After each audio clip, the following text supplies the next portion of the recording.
Facebook and Meta hires a former Benjamin Netanyahu and Likud party advisor to be their Israeli policy chief. And Jordana Cutler, as Israeli policy chief for Facebook and Meta, advocated for harsh censorship of pro-Palestinian groups. One of the privileges I have in my role, which I created very uniquely, I don't think there's another person in a tech company with the title Jewish Diaspora.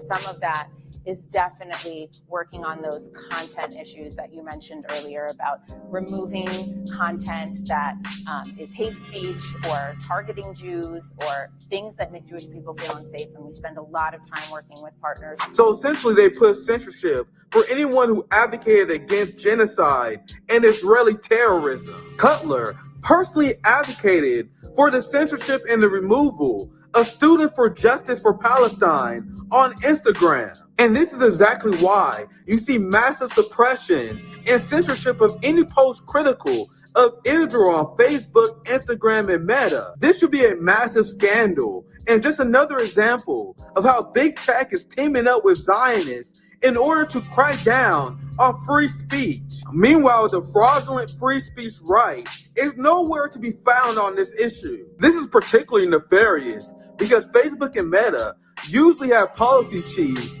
assigned to an entire region, a policy chief in Southeast Asia, for example. They don't usually have policy chiefs designed for one country in particular. Meanwhile, Facebook and Meta has an Israeli policy chief from the Israeli government. And notice how Palestine don't have a representative. But if you bring up how Zionists collude with big tech in order to censor Americans, they will accuse you of pushing anti-Semitic tropes. What's poppin'? My friends, my family, we got a banger show for you guys today. The hotspot intro, in a nutshell, is exactly why I can't exist on Facebook, Instagram, and Meta. People are like, Nick, why don't you have an Instagram account? That shit been banned a long time ago. And guys, I'm upset at all of you guys, to be honest. I'm upset I was misled that somehow TikTok was like this bastion of freedom. Every time I upload my hotspot videos on TikTok, that shit get banned. I stopped posting them on our account because our account got flagged. I did one of my videos exposing the Zionist regime. Fucking RBN TikTok account got a fucking strike violation. I'm like, oh, well, guys, sorry, I don't want to fucking ruin our account. Guys, if you don't know, Rome, who's been back on YouTube with a passion, he's been on fire on TikTok, bro. Like, Rome is the king of TikTok. Like, I do my thing on YouTube, Rome be on TikTok. He had videos that got 100,000, 200,000 views. It's like, damn, dude. Then I post on TikTok, that shit get banned immediately. I don't know what that shit about. Anyway, what's popping? I'm gonna bring my post Duopoly brothers. You know, we got bangers here tonight. And today I'm gonna introduce our brother Kit Cabello. Good to be here, as always. Keaton and Russell, and we are doing our pre-election special. And I have to say, this is easily, out of all the elections in my lifetime, I'm not just saying this, guys. I'm not just saying this. This is easily the least important election of my lifetime. I know we always say that. We know we always say that. But I promise you guys, out of all the elections that there ever been, there's never been an election least important as this one. What's popping, Kip Cabela from Harlan's Media? How you doing, brother? Well, correction. I think this is the most hilarious and most interesting election of our lifetime. Okay, so it's funny and it's very interesting. And I don't mean interesting like groundbreaking. It's just more, it's interesting that we are dealing in these crazy times where up is down, down is up. The Cheneys and Bernie Sanders working together for the neoliberal Democrats, free speech people being hypocrites. I mean, it's all around. It's quite hilarious to me, but it's very interesting. And if we think 2024, the year of the dragon, is going to be awesome, well, think about 2025. That's the year of the snake. So, folks, be careful of those who pretend to be your ally and then they stab you in the back. And what's popping? We got our brothers from Post Duopoly Show. I'm telling you guys right now, when Kamala Harris loses, if she loses, it doesn't look good for her. I'm going to shitpost so hard, I'm probably going to get banned Bro, that week, I tell you, that week that Kamala loses, it's gonna be an amazing week for our band. What's popping, Key and Russell? What's going on? You know, What's as it pertains to your opening monologue there, I never post on Facebook anymore. I have a personal Facebook, but I like never use it anymore. Yeah. But you know, you used to like yesterday. Well, every once in a while I'll post like a picture of my family or whatever. But Yeah. you know, or like, you know, very rarely I'll just like post a meme or something. But I figured on the anniversary of October 7th I should post something to anger some of my friends.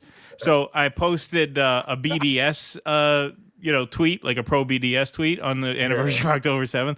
And one of my old Facebook friends, who I like barely know, I met like once or twice. I got to know him through like the Sanders organizing stuff back in like 2020. It's like a Hudson Valley for Bernie guy. He comes at me with, despicable that you would post this on the anniversary of October 7th. So I get back, so I, you know, snap back at him and he snapped back at me. And then I, you know, replied with, like, I didn't really even say anything bad. I just like called him a piece of shit or something. And immediately, like, no, I mean, like, I was nasty. Of course you did. I was nasty to him, but I wasn't like saying anything. Like, I didn't say really anything bad. like I just pro, called him a piece of shit. I mean, I didn't say anything that's like pro Hamas, right? Like, I didn't say anything like that. I just called him like, I basically just personally insulted him. Within seconds, literally within seconds of posting that, Facebook removed it. Like, so like Did Facebook, they? like Oh, Facebook and sucky. Instagram, they are the worst. Like, there's no point in doing this on Facebook or Instagram, I feel like what the fuck we learned is that the lesson point? the hard way. They've been pulling our videos a lot off of our Facebook page because what I do is I have our Rumble account linked to our Facebook. So whatever I upload to Rumble automatically copies to Facebook. They take like down like one of our videos a week. You know? Russell, Keaton, and Nick, everybody who's watching, like, you know, when we started way back in 2017, you know, Daniel and I learned this lesson the hard way about with Facebook, and that is, you know, if you post anything authoritative, they'll go ahead and give it all the views. But as soon as you do your original content, they give it 0 views, which is why, I mean, yeah, we'll post a video here and there, but even then on our Facebook and Instagram, it is heavily suppressed. And Zuckerberg said he turned a new leaf, but I think we all know the real answer is that man can't turn a real leaf because he's not human. All right. My Facebook is really a legacy Facebook page from when I was using it to promote theater shows. Oh. So at this point, the only thing I'm using it for is to make everyone on that page absolutely fucking miserable. That's the only thing that I use it for. So this surprises me because basically all I do is attack libs and post about genocide. And they could... They let you get away with it? Yeah. I've never had a post pulled down. No, wow, not a lucky comment, you, man. not a post. I don't know why. Because I keep hearing stories like this. And I've been banned on Instagram twice. I gave up. See, this Really? is why we thought about getting into the TikTok thing, and then when they got rid of Glenn, we're like, yeah, man, you're gonna spend a lot of time building up TikTok. I mean, what are the odds they're not gonna ban us eventually because they're so afraid that Congress is gonna shut them down. They're particularly vulnerable to that kind of pressure. Yeah. See, now. I actually use here's the thing what I find interesting, and I think there's a lot of good ground. I think the Kick platform, even though it's got its fair share of problems, I think Kick is a new frontier that I wholly embrace. I think it's something that could be used to really give a voice for independent media, because we all know that Twitch is right now going through its own version of adpocalypse. They're kind of imploding for many reasons. And if we're looking for newer grounds, I mean, I felt Kick has been pretty outstanding for a lot. Yeah, we are on Rumble now. I had to start streaming on Rumble again because Rachel Blevins, she was banned, and that scared the shit out of me. She was recently unbanned, but that put the fear of God in me because it's only a matter of time, bro. Oh no, you have to. Everybody's got to be on Rumble. It's a no-brainer. Oh no, of course, but I was mentioning for like another too. platform. No, yeah. Like, of course I'm on Rumble, but I mean, like, Kick as an alternative platform has been pretty receptive to our network, and some of our viewing audience members comes there. Check it out. So I mean, it's a platform which we have had zero problems with, and I think there's a lot of good growth potential. I mean, it's a gamble, but might as well check it out. I just don't understand how Americans are embarrassed. And we actually talked about this. I think this is the last post Duopoly show we discussed like the subservient behavior of Americans as a whole to the Zionist entity, and how alpha males. Yeah, you have people who they pretend they're alpha males, and they like to accuse the left of being betas, even though the left is usually accused filled with the most alpha motherfuckers, the kind of motherfuckers who will look down the gun of the most violent empire known to man and tell them to go fuck themselves. The kind of people who will stare down the police state, despite them using chemical weapons, how violent our police state is. The people on the left, we march on the street and we tell them to go fuck themselves. And I'm going a little bit off of riff here, but trust me, guys, I have a point, and I know Kit may appreciate this.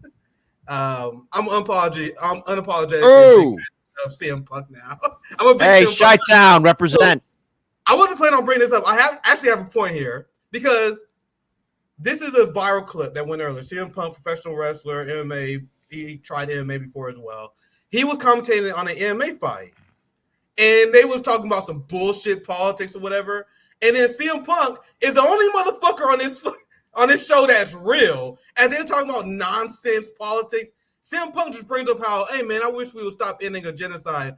Now, my overall point, I want you guys to pay attention to the body language of the two cucks that work with CM Punk. And I want to ask you guys, why are people so uncomfortable criticizing the Zionist regime? Watch this clip, guys. Busy stuff. All right, before we close and get out of here, obviously big elections coming up. Everybody make sure you're registered to vote. Lord. We always like to talk politics on air. Love it. Since we're here, we'll ask the two of you guys any political endorsements you guys would like to make. I personally, I don't like to get involved with politics, but I do feel compelled. We have a huge election coming up in the town of Collierville. Seat 5 for Alderman. Jason Lederfine, the gentleman served his country, he serves his promotion, and he now wants to serve your town. Vote for that man. This is where you say, I'm CM Punk and I approve this message. Local politics. I'm CM Punk and I wish we would stop genocide, you know? Oh, wow. Oh, they don't know what to say. They're afraid. Look at the body language. They're afraid. Look at the body language. All right. Well, listen, I think that's enough talking for today, isn't it? Let's get back to the fighting action. That's much safer to do. Just see it's busy. How can you claim you are an alpha male if you acknowledge that there's a group that you can't criticize? They're your daddies. They're your masters. And you can't criticize them. Kid, I know you saw this. What are your thoughts? Well, here's the thing. If we look at people who are nervous, I mean, they clearly know who signs their checks and how much money they're given. So they had to laugh and chuckle it off as a defensive maneuver. I mean, for those who study body language, they could probably give a far better answer. But from what I've read in regards to how people respond, especially like when they cross their arms like this, I mean, it's all defensive. It was a nervous chuckle because they realized that somebody in upper management is going to give them a phone call and tell them that CM Punk is never again allowed to be back in that room. Or either that, if CM Punk is going to be there, they're going to tell them like, hey, here's what the deal is, or you don't get that fancy check, you don't get that fancy money, and you lose more opportunities. But in this day and age, you have to be brave. And so to the vote blue, no matter who liberals, you say you want to be that, rebel, you say you want to be that activist, that hero, but no liberal has the guts or the backbone to be that person folding his arms in 1930s Germany as everyone else is doing the big old salute to old Adolf. Because these liberals, they all talk a big game, but when they're finally brought to the podium, when they're finally brought to the stage to act out their big fantasy, they will be more than happy to follow orders. And this is what it looks like to follow orders. And look, I get it. There's a whole lot of money involved, but when genocide's happening, people always ask themselves, how would I act during World War II? How would I act if we actually knew what was happening at Auschwitz or any other death camps? And the thing is, folks, we're learning it now. This is what you do. You pretty much, people wouldn't do anything. You're doing it now. You're doing it now. I truly believe the way that these men are behaving will be studied in the future. In the future, people will be trying to understand the mindset of the American male that allowed the Zionist entity to have so much influence over their life. Because when I see this clip, it's pathetic. It's pathetic that so many men are just like, okay, with the Zionist regime, imposing restrictions on what we can talk about. You guys see the nervous laughter, the uncomfortable body language. It's the knowledge that there's a master that they can't question. And now, and the reason I brought this up, this kind of I didn't plan this, but this is what we mentioned earlier since we were discussing it. We have Facebook, Instagram, and Meta that hired a former Israeli government official who worked with the Likud party and was an advisor to Benjamin Netanyahu, and they were spending their time censoring Americans. Meanwhile, the free speech right has no problems with this. And do you guys understand my point? Aren't these the most beta male motherfuckers in the world? not the purple-haired, latte-drinking fucking liberal. It's these fucking pathetic beta male white men who kowtow to the Zionist regime. So sorry for going off topic. Ken, anything you want to add? Well, this brings to mind because where there's about to be an election, and when you watched, like, if you watched those like Hollywood events, like the award shows and stuff in 2017, right after Trump won, everybody had something political to say. Everyone had something to say. All these showbiz types had their own little virtue signal speech to give when they went up and won an award or when they were presenting an award, because the stakes were low. As soon as there's something that they feel they can lose by opening their mouths, they don't do it. You've seen almost zero outrage from Hollywood or show business more broadly about this. Because speaking out about this will cost them something. And these people are not willing to lose something. They are interested in cost-free virtue signaling. That is all they are interested in. If they will open their mouths about things where there is little perceived risk, little to no perceived risk. If there's a big risk, 99% of them will keep their mouth shut. As I like to say, wouldn't even go off X. They wouldn't even go off X. These people will go on X to complain about X. To complain about Elon Musk and X on X. Because they tried out these other platforms and none of them have the eyeballs. That is how little they are willing to sacrifice. They will not even sacrifice their X audience, which they're not even making money from. Nope. It's not even a financial thing. It is just that is how narcissistic these people are. They will not even give up an audience on this platform that they supposedly hate the owner of.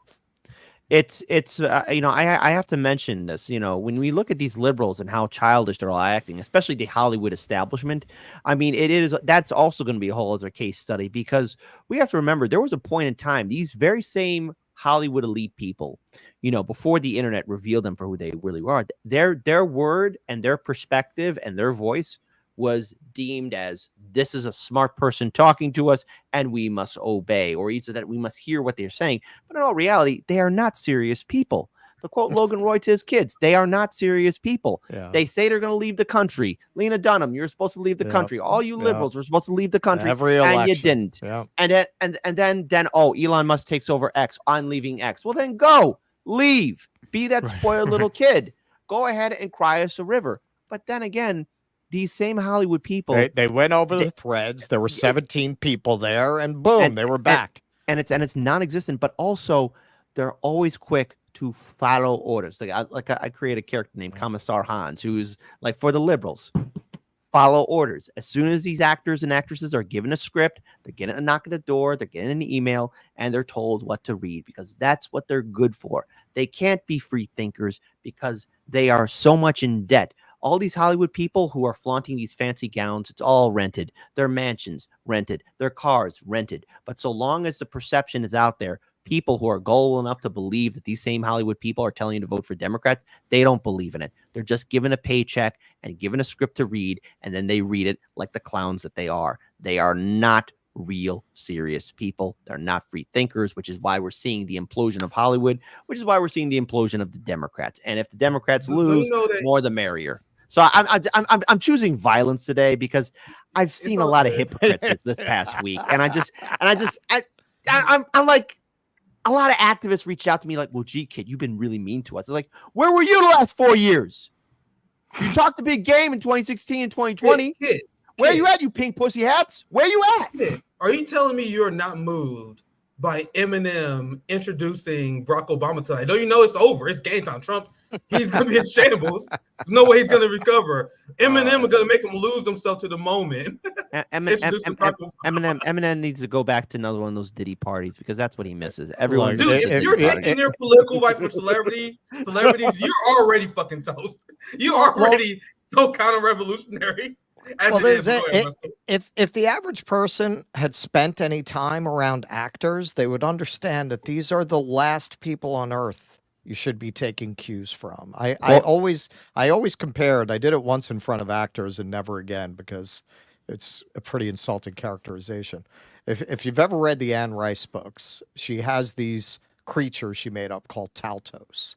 They look like humans, but they should be able to take over the world. They breed incredibly fast. They're very beautiful. They're very alluring, but they're fundamentally naive and childlike. They're like children. They're like children, but they're very magnetic and charming. If they didn't have that quality, they would take over. The reason they never overran the humans is because of that quality. That's how I think of actors. Actors are very superficially charming, but they're not intelligent. Anthony Hopkins once said, like, I think a quote in regards to actors, like, I don't talk to them because they're not intelligent people. And he's an actor himself. I think that's his quote, unless Russell, you got the quote verbatim, because I think I don't like you guys know I did rants all the time how much I hate celebrity culture. Like it's a sign of mental illness, and that's shown in studies as well as a sign of low IQ. Sure. Overall, but you can acknowledge someone if you like their craft. Like I admire many martial artists, especially at my time when I was training. I used to admire Anderson Silva, for example, for his skills. I love Floyd Mayweather, watching his science, but I never understood celebrity culture. But if you celebrity worship an actor, someone explain this to me. That you guys know they're playing make believe, right? So if you like someone because they're amazing musical artists, at least that makes sense. You know what I mean? Someone who is extremely talented, they got amazing vocal cords, and their music moves you. Maybe there's an intellectual. There are a lot of intellectuals that I admire a lot. But an actor, fam? You mean the motherfuckers who play make believe? You mean the motherfuckers you don't even know who they are because they play 1,000 different characters? I never personally understood the celebrity worship around actors. And if you take your political direction from actors, you're already too far gone. But with that said, we can get back to the main story. We went on a little detour, but you guys know how we do it on the post-Duopoly show. Let's get to the main story. You guys see, this is the pre-election special. Only 2 weeks, fam. Only 2 weeks. The nightmare's over. One side of the party completely melted. One wing of the duopoly completely melted down. And because we were post-duopoly, it's going to be very enjoyable no matter who wins to me. That's just going to be fucking hilarious. I said that on the show this afternoon. I said election day is going to be the funniest day in American history. It's going to be a holiday. It's going to be great. It's going to be the most hilarious day in American history because think about it. Either way, you're going to have, as you said, Nick, half of the country just melt down. And, both the libs and the MAGA chuds are just hilarious when they're mad. Yeah. They're both really funny and cute. And being in New York, I'm going to get to go to the Trump properties and imbibe whatever freak show takes place either way. Either it's going to be MAGA people melting down or celebrating and being protested by the libs.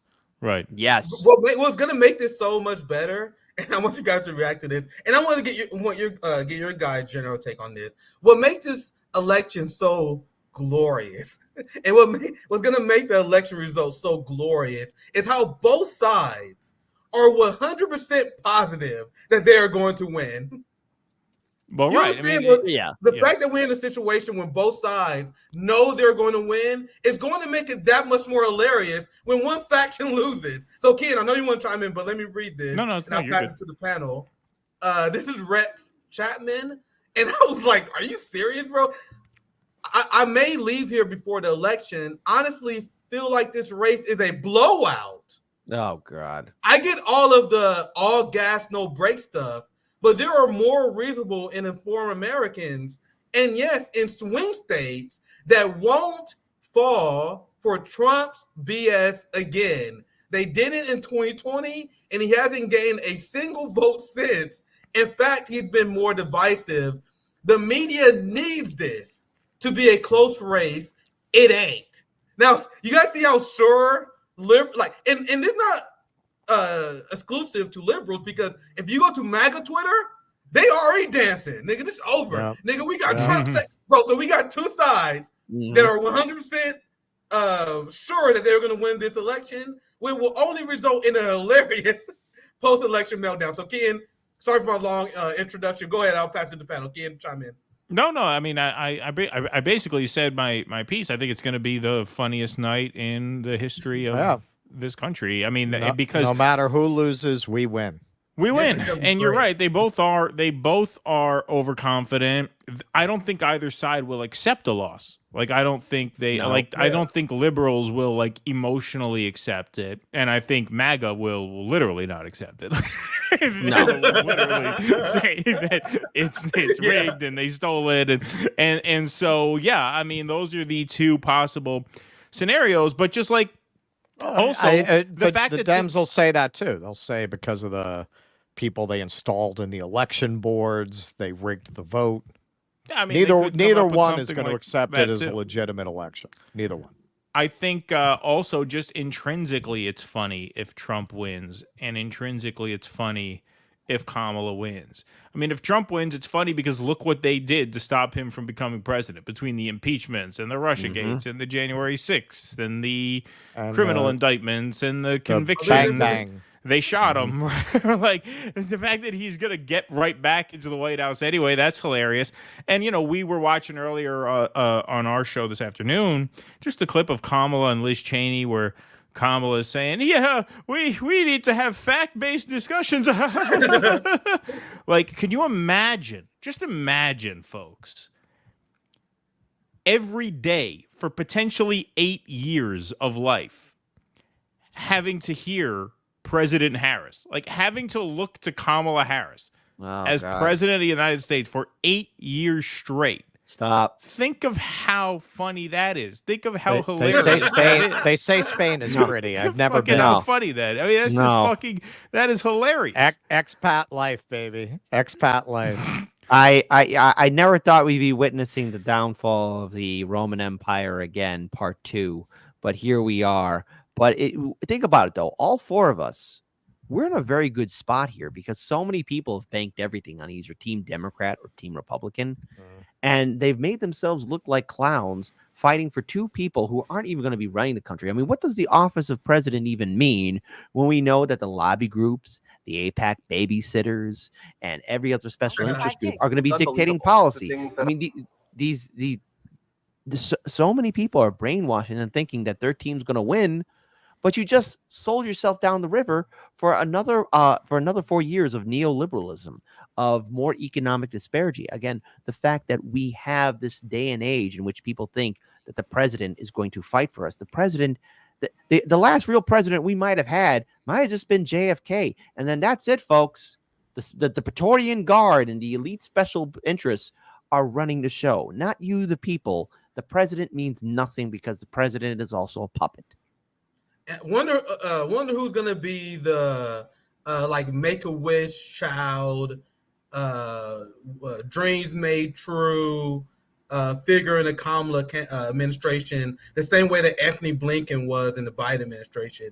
No. Anthony Blinken had his dreams made true under the Biden administration. He got to be president. He got to pretend to be president for the last 2 years because it's been Blinken as president, guys. Blinken, Lloyd Austin, their little shadow cabal. We had no effective president over the course of the last at least year. Kamala campaigning all the time. She's not making no decisions. She's not making any damn decision in the first place. She's not making any. She's not having any singular thoughts without referring to her AIPAC handler husband. And it's gonna be some Cheney swamp monster because now, despite the delusions you are hearing on corporate media, you have Kamala Harris doing these campaign events with Liz Cheney. And Liz Cheney, and this is what the liberal media, and this is what progressive people like Kyle Kulinski and the Vanguard, they tell themselves in order to cope that the reason why Kamala Harris is doing this because she's trying to form a broad coalition. Cheney is not really asking for anything.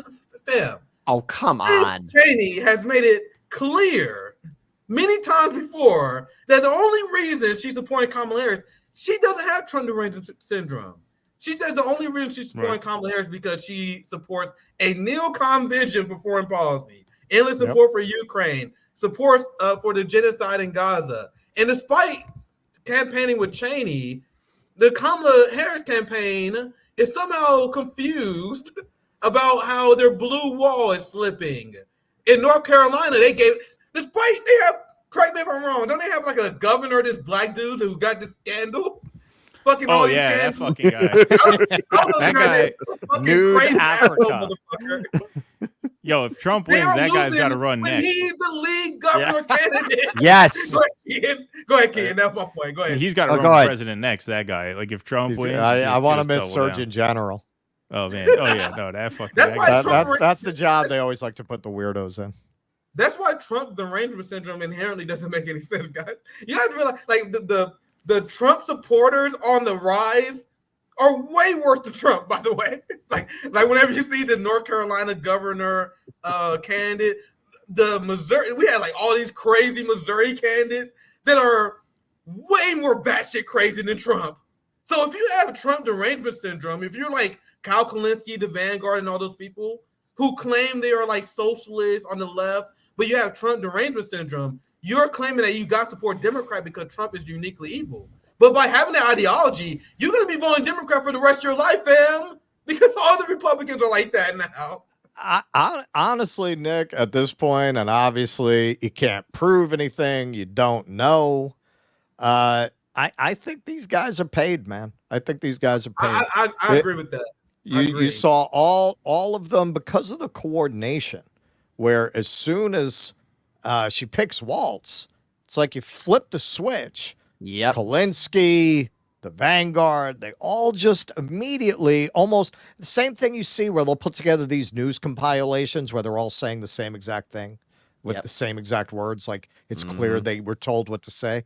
Same thing happened with these commentators. Yeah, same thing. All of a sudden, follow immediately, orders.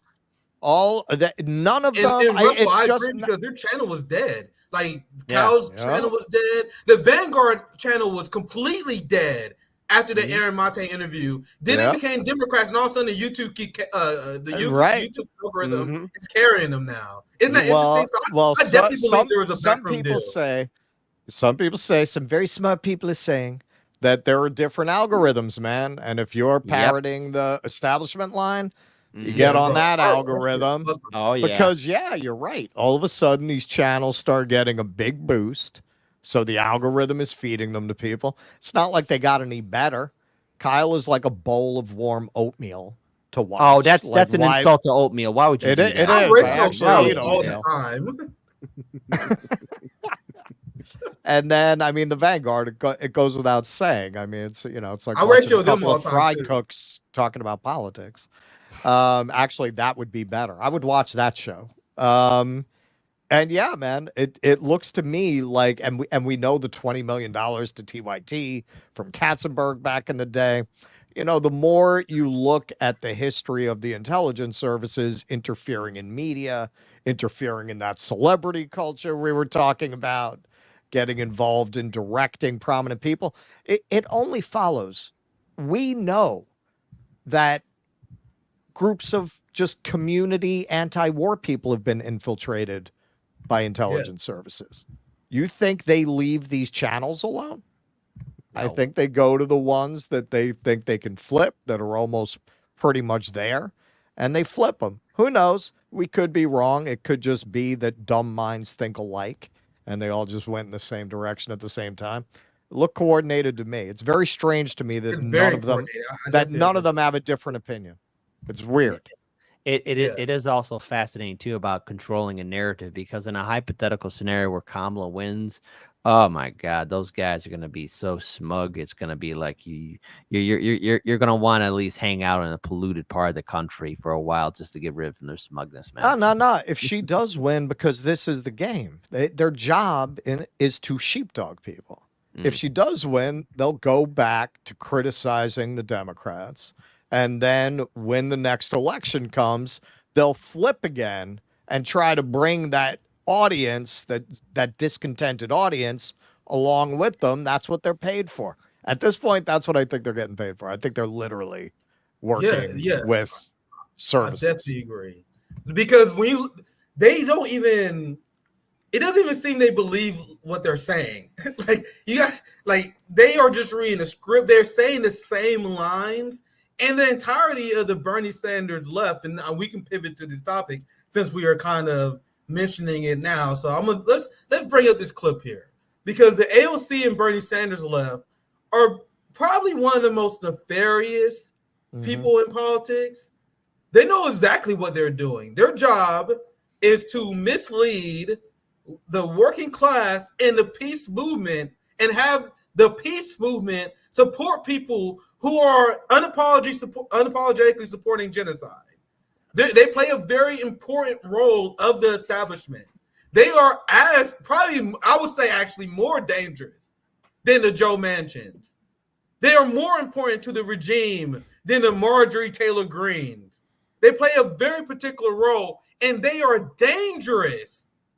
Now, I'm going to play this clip. I want you guys to react. I also have a clip of AOC where AOC is pretending that Kamala Harris will not be bought off by billionaires. Oh, so this God. statement, You got to be shitting me, man. Quick, screw around, Nick. Nick, stop. This is violence. This is violence. This is violence, my friend. Yeah. You're being a violent person. Spoiled it because we're going to go Bernie first. And I'm going to show you guys AOC. But this segment we're going to call the Social Democrats campaigning for genocide. So here's Bernie Sanders trying to trick the peace movement into supporting one of the most unhinged administrations we've ever seen. So let's watch this clip. Feel free to respond if you guys have anything to say in the middle of it. Michigan has a large... We know the election is going to be very, very close. Michigan has a large Arab American and Muslim American population that traditionally votes Democrat. But there's a lot of concern among Democrats that a lot of those voters are either going to go to third party or not going to vote at all in protest of the Biden-Harris support for Prime Minister Netanyahu of Israel. What do you say to those voters who are thinking about sitting out this election or voting third party, or maybe even voting for Donald Trump because they disapprove of Netanyahu and Biden-Harris's support for Netanyahu? Well, what I say, and my own view is, as I'm sure you know, I happen to believe that Hamas is a terrible terrorist organization that attacked Israel on October 7th. Right. Israel had a right to respond, but it did not have the right to go to war against the entire Palestinian people, kill 42,000, injure 100,000, and destroy almost all of Gaza. That they don't have a right to do. And I will be leading the effort to make sure that we do not provide more offensive military aid to Israel. The Biden administration already gave Israel all the bombs that it needs. And Bernie Sanders know this. So you guys know Bernie Sanders go around saying, oh, we are the progressive. Look, me and AOC, we're going to make these bills and we're going to advocate for the United States to stop sending Israel weapons, which they are failing to do, by the way. But even if they was successful at doing this, the Biden administration already gave Israel all its weapons. Well, it's also Bernie is a Zionist piece of shit who's full of himself. And Ken, I'll pass it right to you. You guys see how he condemns Hamas? Because Bernie grew up on a kibbutz. The reason why he condemns Hamas because he condemns resistance to the to the Israeli state. That is what Zionists do. That's why Marianne Williamson condemns Hamas. If you condemn Hamas, you're not a progressive. You're literally saying you don't believe in the right of Palestinian resistance because you support the existence of a settler colonial state like Israel, which makes you a Zionist, which is why Marianne Williamson was dangerous, which is why Bernie is dangerous, because their Zionism will lead them to condemn resistance. So, Ken, I know you want to chime in. Sorry, go ahead, brother. Yeah, no, I mean, I think you're absolutely right about that, obviously. And just very, very brief bit. What he's saying is a fantasy, of course, because so let's say Kamala wins. Let's say the Democrats have a majority. You're getting every Republican voting for more Israeli aid, and 90% of Democrats are going to vote for more Israeli aid. So the idea that like you have some opening to block aid is just a fantasy. It's going to pass, 80 to 90% at minimum with broad majorities in both parties. So there is no chance. There is no chance. Like Jill Stein has as good a chance of becoming president as he has of being able to stop aid to Israel by blocking it in Congress. You guys realize that go ahead, Russell. Go ahead. This is the role they serve. One of the most pathetic spectacles I think I've seen, and that's saying something in these times. After they picked Waltz, the narrative of people who all of a sudden said, well, Kamala is listening to us. The idea that, they picked Waltz because they're taking the progressive left into consideration. See, guys, they're listening to us. All these years of effort to build power inside the party. See, it's working. Free weed and school lunch, guys. See, it's all coming to fruition. And that is the function that a guy like Tim Waltz serves. That's the function a guy like Bernie serves. In the end, you're not going to get shit, but it keeps that carrot dangling. They have to do something to keep the carrot dangling to keep these people inside the fence.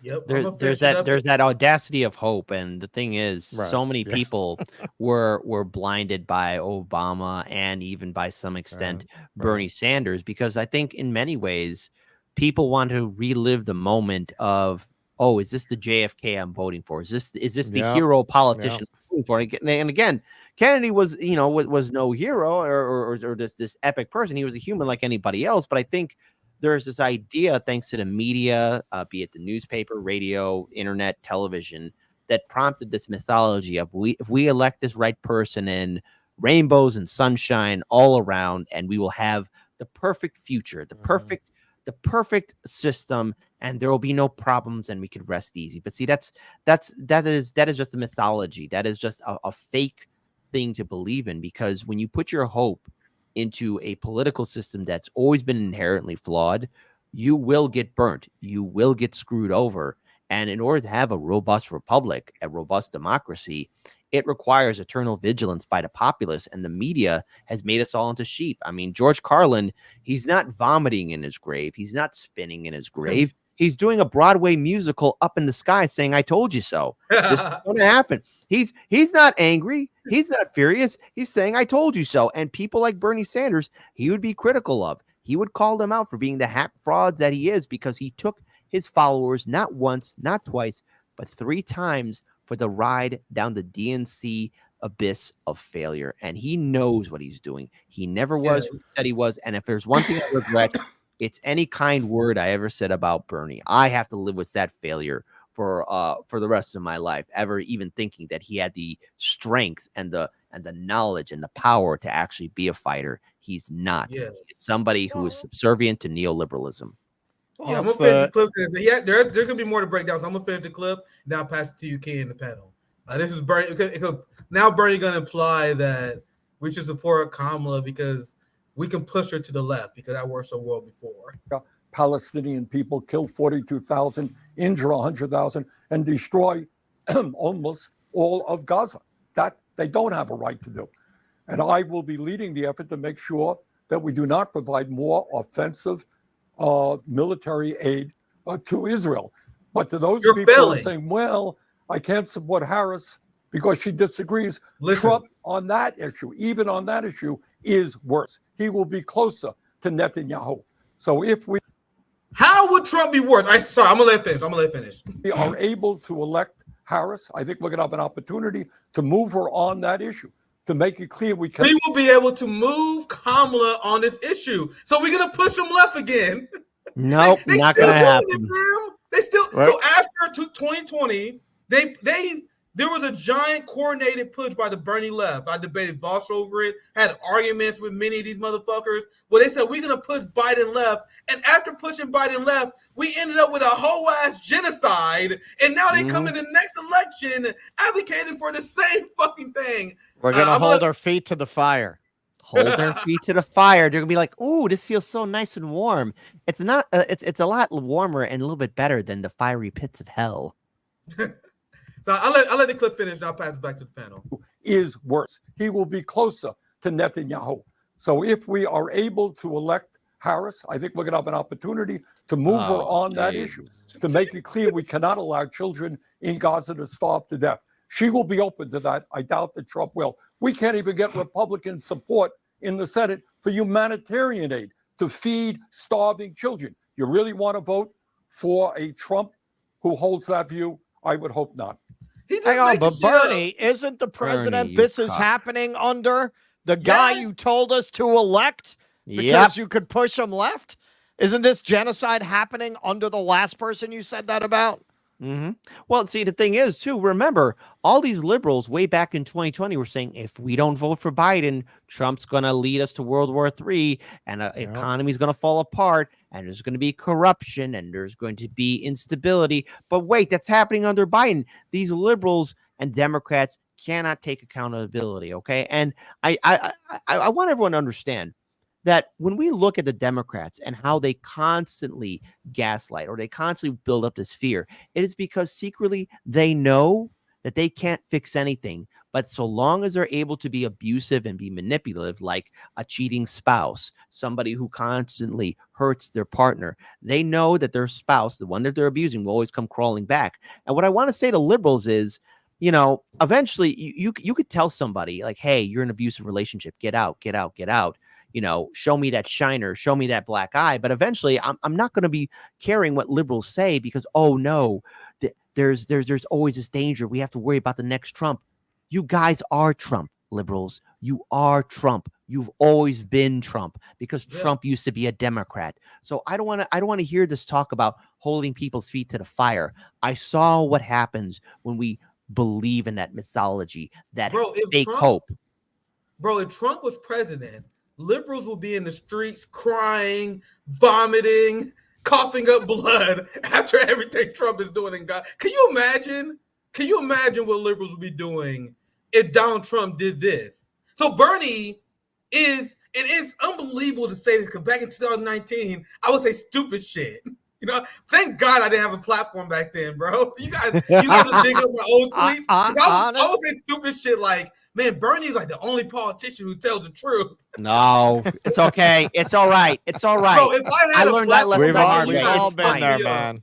We've all been there. Breathe in, breathe out. It's happened to me. It's perfectly fine. Saying, don't worry, man. Yeah, but it's wild because now I see Bernie. He's the most dishonest. For him to say that, Trump wouldn't allow aid to come into Gaza. Bro, Anthony Blinken approved of a policy to literally bomb aid trucks. So what are you talking? So the level of gaslighting is almost like amusement. It's almost like a sick sexual perversion that Bernie has, where he gets off on manipulating and lying to his supporters. Is he lying to Trumpers? Is he manipulating Trumpers and MAGA? No, he's lying to his supporters. And he's doing it without shame. But Nick, I like to lie to my supporters. This is the most important election of our lifetime. While sitting on a toy I have at home, I call it the Arnold Palmer. Yeah. Well, look, I mean, the difference between Trump and Kamala on this is the same difference between Republicans and Democrats now. Republicans can just vote against the aid because they don't have to virtue signal to their base that they care about brown people overseas, whereas Democrats have to create this whole charade, this whole ritual that makes it look like they're trying to rein Netanyahu in, even though they can't, and they wouldn't if they could. But they have to make it look like they are. And so that's why you see this moving at perhaps a slower pace than it would under Trump's, and Trump would just green light everything immediately. The Democrats have to do this dance in order to satisfy people like Bernie and AOC and their bases to make it look like they are the, quote unquote humanitarian alternative to Trump. The Republicans don't have that obligation. And so things would move along faster, but the result would obviously be the same. And we're talking as if this is even going to be a question by the time the new president takes office. What's happening in northern Gaza right now is a very fast-paced extermination campaign. That's why, when Jeremy Scahill went on MSNBC and said this is a final solution type action, he was not exaggerating. He was not exaggerating. That is what's happening. Let me introduce this kid. And so there's no guarantee this even lasts another 3 months at this rate. Yeah, on that thought, this is probably gonna be the most depressing part of the stream. It's been all fun and laughter until now. We're just gonna take a quick depressing ass intermission here to explain and show to you guys the policy that Bernie Sanders is enthusiastically supporting. And this is in the amount of testimonies I see, and this is why you guys see a fraction of how radicalized I am. I actually go on RBN Live and I hold back so I don't fuck our team up. Because if I was to tell you guys how I really feel, we would have been banned a long time ago. You guys realize how much I hold back because of stories like this? Because I got a team to worry about. We understand. No, we do. That's it too. all Everybody good. Hey, listen. Everybody has to. In this day and age, like you have to be careful. But so long as you are giving a clear, succinct message about what you're saying here, because we all agree what's happening in Gaza is a genocide. Okay, there's no debate about it. So many people are dead. It's not 44,000. It's not 50,000. I think at this point it's close to maybe 400 or maybe 500,000. Maybe that's a large number, but I think it's around 500,000. It has to be that point. I mean. Let me read this and I'll get your guys' thoughts. Sorry, kid, but I want to introduce this. No, I decided take it away. And I'm all over the place, but I decided to show this after Bernie and before AOC to highlight the policies that these people are supporting, that Kyle Kulinski is supporting, that Crystal Ball and them are supporting. I'm going to read this. Leaving northern Gaza is not a safe option. It means surrendering to an unknown fate. You could be arrested, tortured to death, or executed in the streets, as has happened to many. Nothing in the north is spared from Israeli targeting, neither people, nor trees, nor stones. I've seen a video. Actually, let me read this last part. The Israeli army kills women and children simply for being in northern Gaza. I've seen a video where the IDF shot a child in the head and the child was laying dying, and the IDF waited until medical attention came to the child who was shot, and then they blew everyone up, killing them all. Yeah, I saw that video too. Mm-hmm. And the position of the Biden administration is we will never hold back or put any conditions on weapons on Israel after stuff like that happening. And I say this unapologetically, and if you see my Twitter, bro, I've been purposely trying to piss liberals off. As you should. As you should all the time, every time. Voting for this, if you're voting for this, what I just described to you, because of culture war issues, if you fucking voting for this because you want suburbanites to have abortions, go fuck yourself. Unapologetically. But sorry, I know you want to chime in. If I could just interject a quick thing, because that brings me, I'll give you a very small sneak preview of the speech I'm going to make at Jose's campaign event, because I'm doing a camp. We're speaking at a rally for Jose Vega on Saturday in the city. Russell had a dope speech I saw recently. That shit was dope. The Rage Against War Machine. That was an amazing speech. Amazing speech. Yeah, that went everywhere. That was great. But yeah, no, the theme of my little speech on Saturday is going to be that between abortion and genocide, the Democrats really leaning hard into baby killing this year. really making baby killing the centerpiece of their campaign. And that's the milder joke. He's been that's, workshopping this. That's the warm-up joke. He pitched some of his jokes to me, and I said, "Hang on, let me look at this before you do it." I fuck with that joke so much. I know a lot of our Marxist friends, yourself amongst them, will often point out that Western civilization really depends upon ignoring the victims of its prosperity. I don't think that's ever been in sharper relief than right now when you see these just decadent liberal class people talking about LGBTQ rights and abortion rights, both of which I support, but saying nothing about a genocide. Nothing about a genocide. You have these memes going around. I'm voting for LGBTQ rights and abortion rights and Social Security. How do you do that? How do you do that? And just ignore what's happening. I don't think I've ever seen in sharper relief what people are talking about when they say this is all built on blood. It's all built on the suffering of other people, because they are clearly saying to you, in order to have the privileges that I enjoy, I'm going to ignore the death that this administration has brought to these people. I'm literally willing to ignore a genocide. They're all LARPers. All these I've seen them before. When Trump got elected in, when Hardlin's media started off in 2017, all these people came out of the woodwork: anti-war, anti-fascism, being for women's rights and women's reproductive rights, and helping out migrants and sanctuary cities. And the thing is, they were all speaking a big game. But when Biden got in, they all went to the lunch brunch. They all started working for Democrats. And I'm going to call out all those people because I remember their utter smugness and how they were talking down to me when me and Daniel, when we asked them, like, hey, what's the follow through? What do we always have to protest in front of Trump Tower? And they always had that smug idea like they knew better, or they had the platform. And to be fair, a lot of them had a big platform, big microphone, speaking a big game. But when they're finally brought to task, I mean, there are nothing but a bunch of wimps. And I remember a lot of you people in those pink pussy hats, especially the Chicago activists. Where are you? Yeah. Where are all you cowards? They're cowardly people. They have no fight. We gotta start treating these people like that. The same way that I used to treat Republicans as the enemy. That's how I treat these fraudulent leftists, these fake progressives, the Bernie Sanders, like the AOCs, the liberal. Like, they are the enemy, no different than Marco Rubio. Like, you guys understand? Well, worse in a lot of respects. Yeah, exactly. Plus, these were the same people. I don't want to go too off topic here, but like, these are the same people that would message me and Daniel saying, well, maybe you should run your show this way so you could get more liberals and Democrats to watch your show too.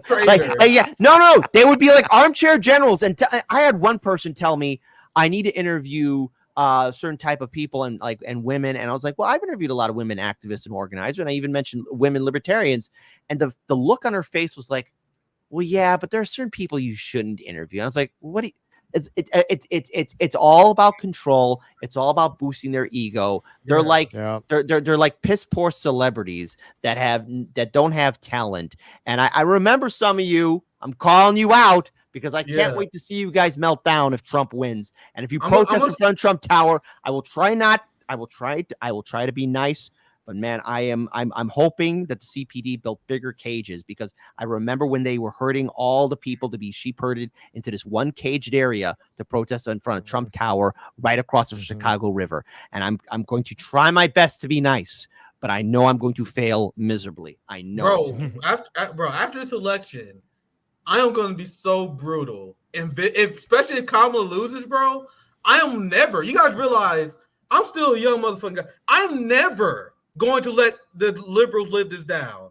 If Kamala Harris loses to Donald Trump because of the genocide, never, ever in a million years. It will be a dark stain on humanity if Kamala wins this election somehow. And it's not looking good for her, though, because I've been seeing all these headlines today of the Harris campaign concerned about North Carolina and Michigan. It's unbelievable they about to lose the state with that. Well, they're spread too thin. This has been the problem all along.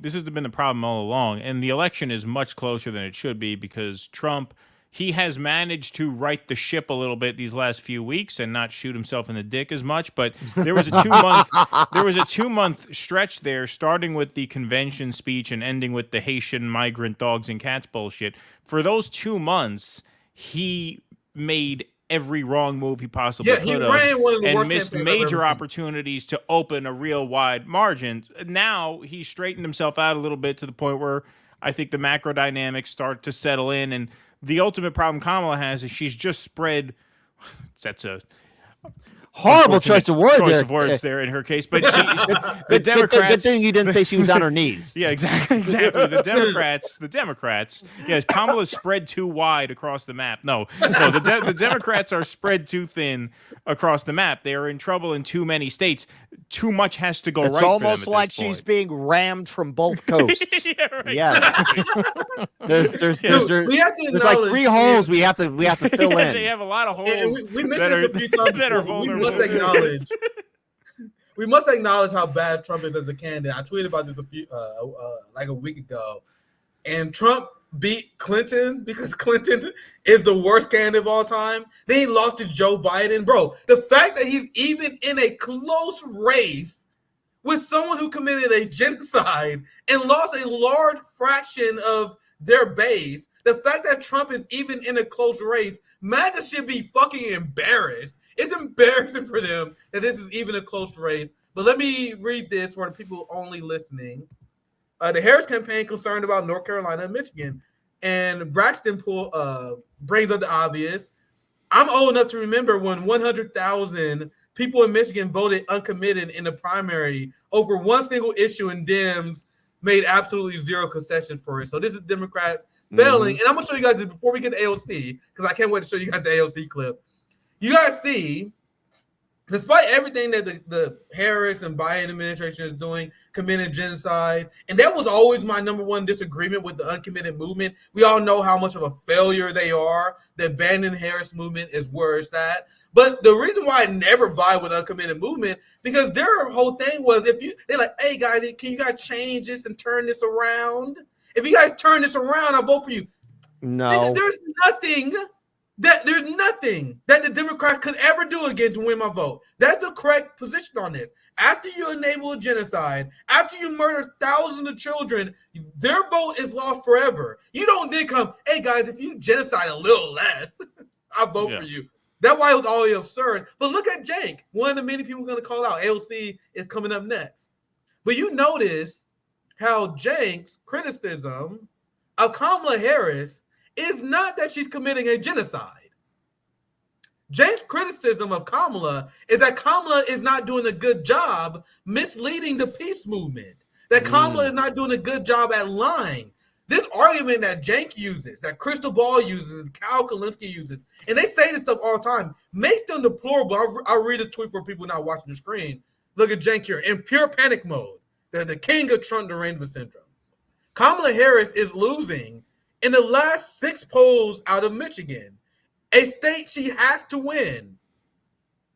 So what every peace-loving person would do was celebrate after hearing that news. So, but Cenk he's in shambles. He's very dismayed, and this is what he suggests that Kamala do. He wants that Katzenberg cash. If she said she'd do a weapons embargo on Israel, a moral position she should have anyway, she would pick up 5 points at least and win the election, but she would rather lose than define Israel. And Cenk brings up a very interesting point here, because I'm actually pleasantly surprised that Kamala actually been very open and transparent about her Israeli policy. When she first announced, I thought she was going to bullshit people. So you guys understand that Cenk's criticism of the Democratic Party is not genocide. It's that they're not doing a good job lying to people about genocide. If Kamala Harris was to come out and said she supports an arms embargo, that would be bad for the peace movement. You want to know why? Because we know she's not going to do that. So what will happen is Kamala Harris will come out and say that she supports an arms embargo. A ton of peace movement, liberal-minded people will vote for her, and then she will still send them weapons in the first place. This is the outcome that Cenk Uygur prefers. Isn't that fucked up? I know you guys want to chime in, and then we get to AOC. I'm not expecting much from Fat Tony, because again, his relevance in regards to the political sphere, I think, at this point, if not evaporated, it's already gone. I mean, this is a guy who went all in, compromised his network, his values for a political party that screwed him over not once, not twice, but in 3 different elections. This is somebody who is still holding out the audacity that he's going to defeat Trump, because I think in many ways Cenk has to defeat Trump in order to fit his ego after all the L's he has taken. So this guy just constantly posting this up he is hoping for a passive redemption so that he get that boost again, like he did with the Katzenberg cash. Because at one time he was top dog in the game, and now he's gone. Now he's gone. I think they're doing good among liberal audiences, to be honest. Oh. Like TYT shifted their model to be unapologetically establishment, right wing neocon establishment. Oh, and now the algorithm rewarded person now. You said what? Now they got Anna doing the why left the left thing. Yeah. So That is true. I'm sorry. And guys, I have seen TYT videos pop up in my recommendation that will have like 300,000 views. Like TYT is back, guys. Like they got put on the liberal algorithm. They like the same way that Breaking Point did. So I know it sucks to say, guys, but TYT is actually doing pretty good. But it's among the Democrat voters. They completely changed their business model. The same way we were just talking about with the Vanguard and all those people. They shifted, and it was like a deal they made. And almost like the big tech made a deal with them. They're like, hey, guys, if you got to chill the fuck out and become unapologetically Dems, we will reward you in the algorithm. TYT was struggling. Bro, it was dead. And now, for real, I'm dead serious. Check their channel. They got multiple videos getting 300,000 views now. Like, they're actually booming because of that deal with the devil that they made. Because they put out tweets begging Kamala Harris to lie about genocide. Now, I'm going to get to the AOC video just for a second time. I mean, come to think of it, Kamala does have some interesting policy positions, Nick. Yeah, right. Yeah.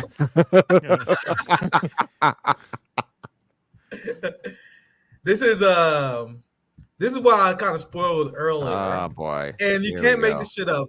I made it. To be clear, guys, I made it about halfway through this video before I quit. Hang on. If I can be honest with you guys, man. so I'm going about half of this video blind. I made it about halfway through. Like, all right, dude, this is fucking too much for me. So look, here's the description.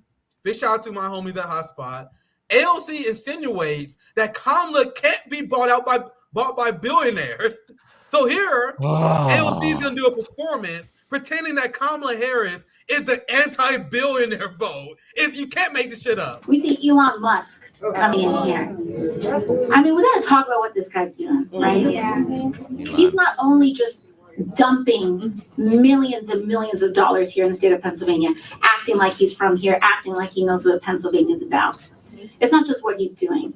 He's doing these little, these little contests where he's promising people $1 million, in some kind of lottery giveaway if they sign up for his list. And I want us to put together what those two things are like. When you have a billionaire just dangling $1 million to those of us and many of us who are struggling to make ends. You mean like the child's tax credit? Or either that $2,000 stimulus check that they owe us? They owe us that money. And the $1,400 checks. Remember, if you vote for Warnock, you're gonna get another check. Didn't happen. So what AOC is accusing Trump of doing is using billionaire money to pay off voters. The same thing that Democrats is guilty of. But I'll let it continue. That's me. If they didn't, are just dangling $1 million to those of us and many of us who are struggling to make ends meet, if they dance for him. Mm-hmm. You've got Donald Trump putting on a little McDonald's costume because he thinks that's what people do. They're not trying to empathize with us. They are making fun of us. They are making fun of us. And Donald Trump thinks that people who work at McDonald's are a joke. Elon Musk thinks that dangling money in front of a working person is a cute thing to do when the election of our lives is before us. Because that's what people and billionaires like that do. They have absolutely no idea what our lives are like. And so they think this callousness is a way of connecting. It's not a way of connecting. Because you and I both know that when that camera turns on and they turn around and go into their car, they're laughing at us. They think we are the suckers. And they said that publicly. That's why Elon Musk thinks that your vote can be bought with $1. That's why he thinks that if you put a bunch of money on a mailer and shove it in your mailbox, you'll just do whatever he says. But Pennsylvania, we're smarter than that, aren't we? Yes, we don't take orders from billionaires, do we? We don't take orders from billionaires. Yes. rather than do all this, rather than make this time. big bullshit speech, why not just get like Mark Cuban to pony up some fucking money? That's it. Have You Mark got a Cuban offer billionaire. $1 million lottery. You guys got billionaires. Have Bill Gates and Mark Cuban, match the offer. Yeah, there you go. Working class can get its own like billionaire bidding war going. Exactly. Yeah. This is what happened with the Romans. I mean, the seat for emperor was open for bid to the highest bidder. I mean, it happened a few times. So come on, get Mark Cuban. After all, Mark Cuban's the same guy who said that Trump supporters and Trump are communists. So there you go. So everything's come full circle now. You guys see how much AOC and Bernie Sanders despise their own supporters and how much they think. Like AOC and Bernie believe their supporters are as stupid as they actually are. Like AOC and Bernie, like, man, if you're still supporting me, you must be dumb as fuck. Yeah, so I'm gonna say stuff like Democrats are not influenced by billionaires. I don't play they could begin. This is what she directly said. The party that literally got rid of your friends, Cory Bush and Jamal Bowman, got wiped out by AIPAC, and here you are pretending that Democrats are somehow immune to the influence of billionaires. She criticized Trump for trying to pay off voters. Meanwhile, AOC and the Democratic Party are literally trying to buy off young people so they can support genocide. Hey, if you support a little bit of genocide, we pay off your student loans. How is that not worse than what Trump is doing? But I'll play that part again. Listen to this. But Pennsylvania, we're smarter than that, aren't we? Yes, we are. Yeah, woo! We don't take orders from billionaires, do we? No.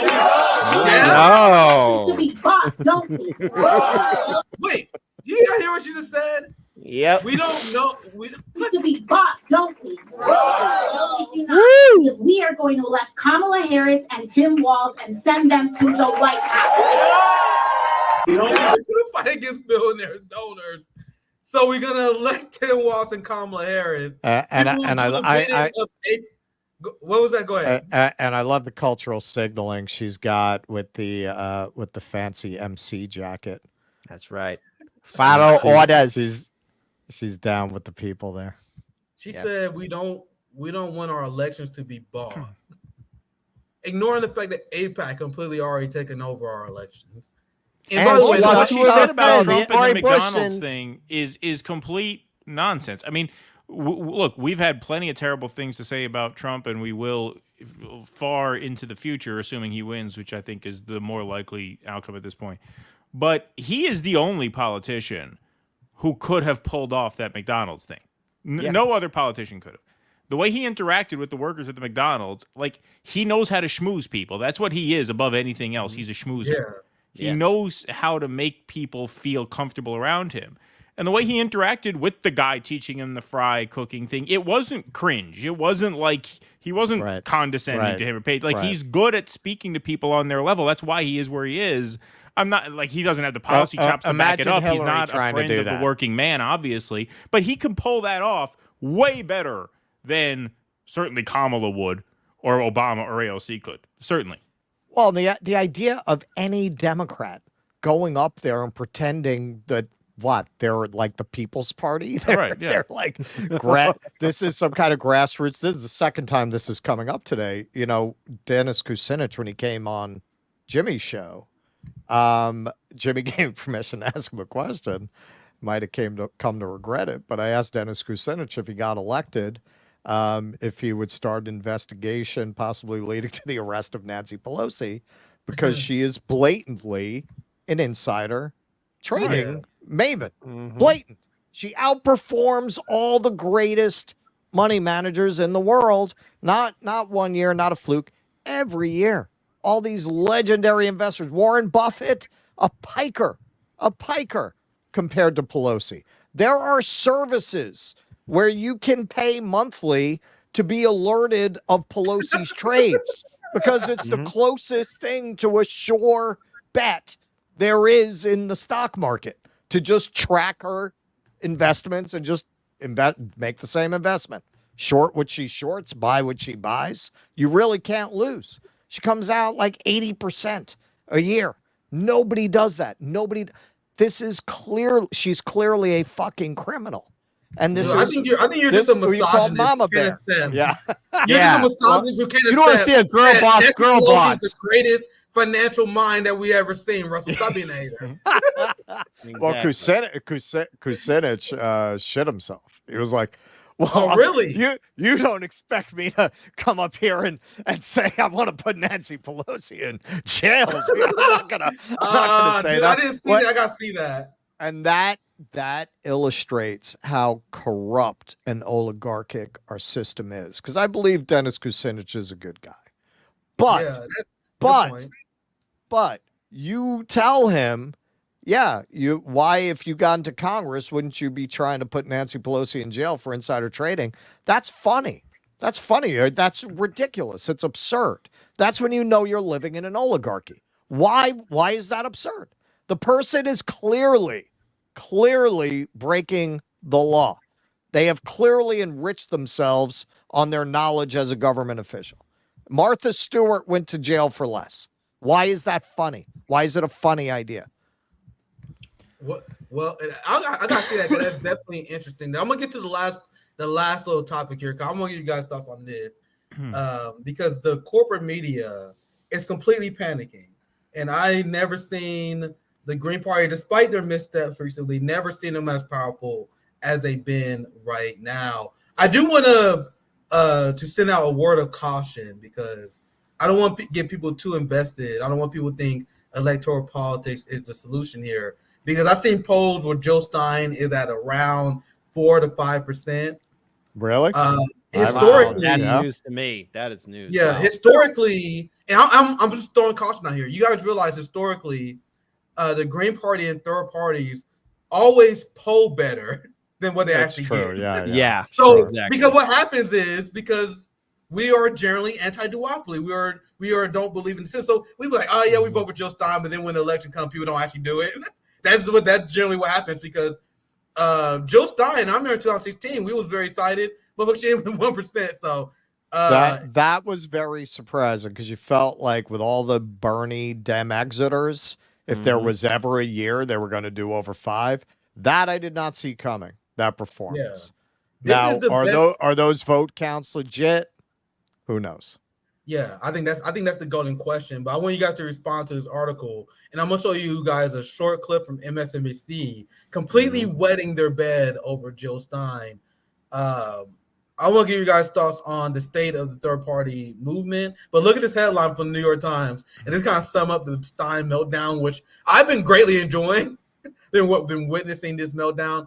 Joe Stein won't stop, no matter who asks.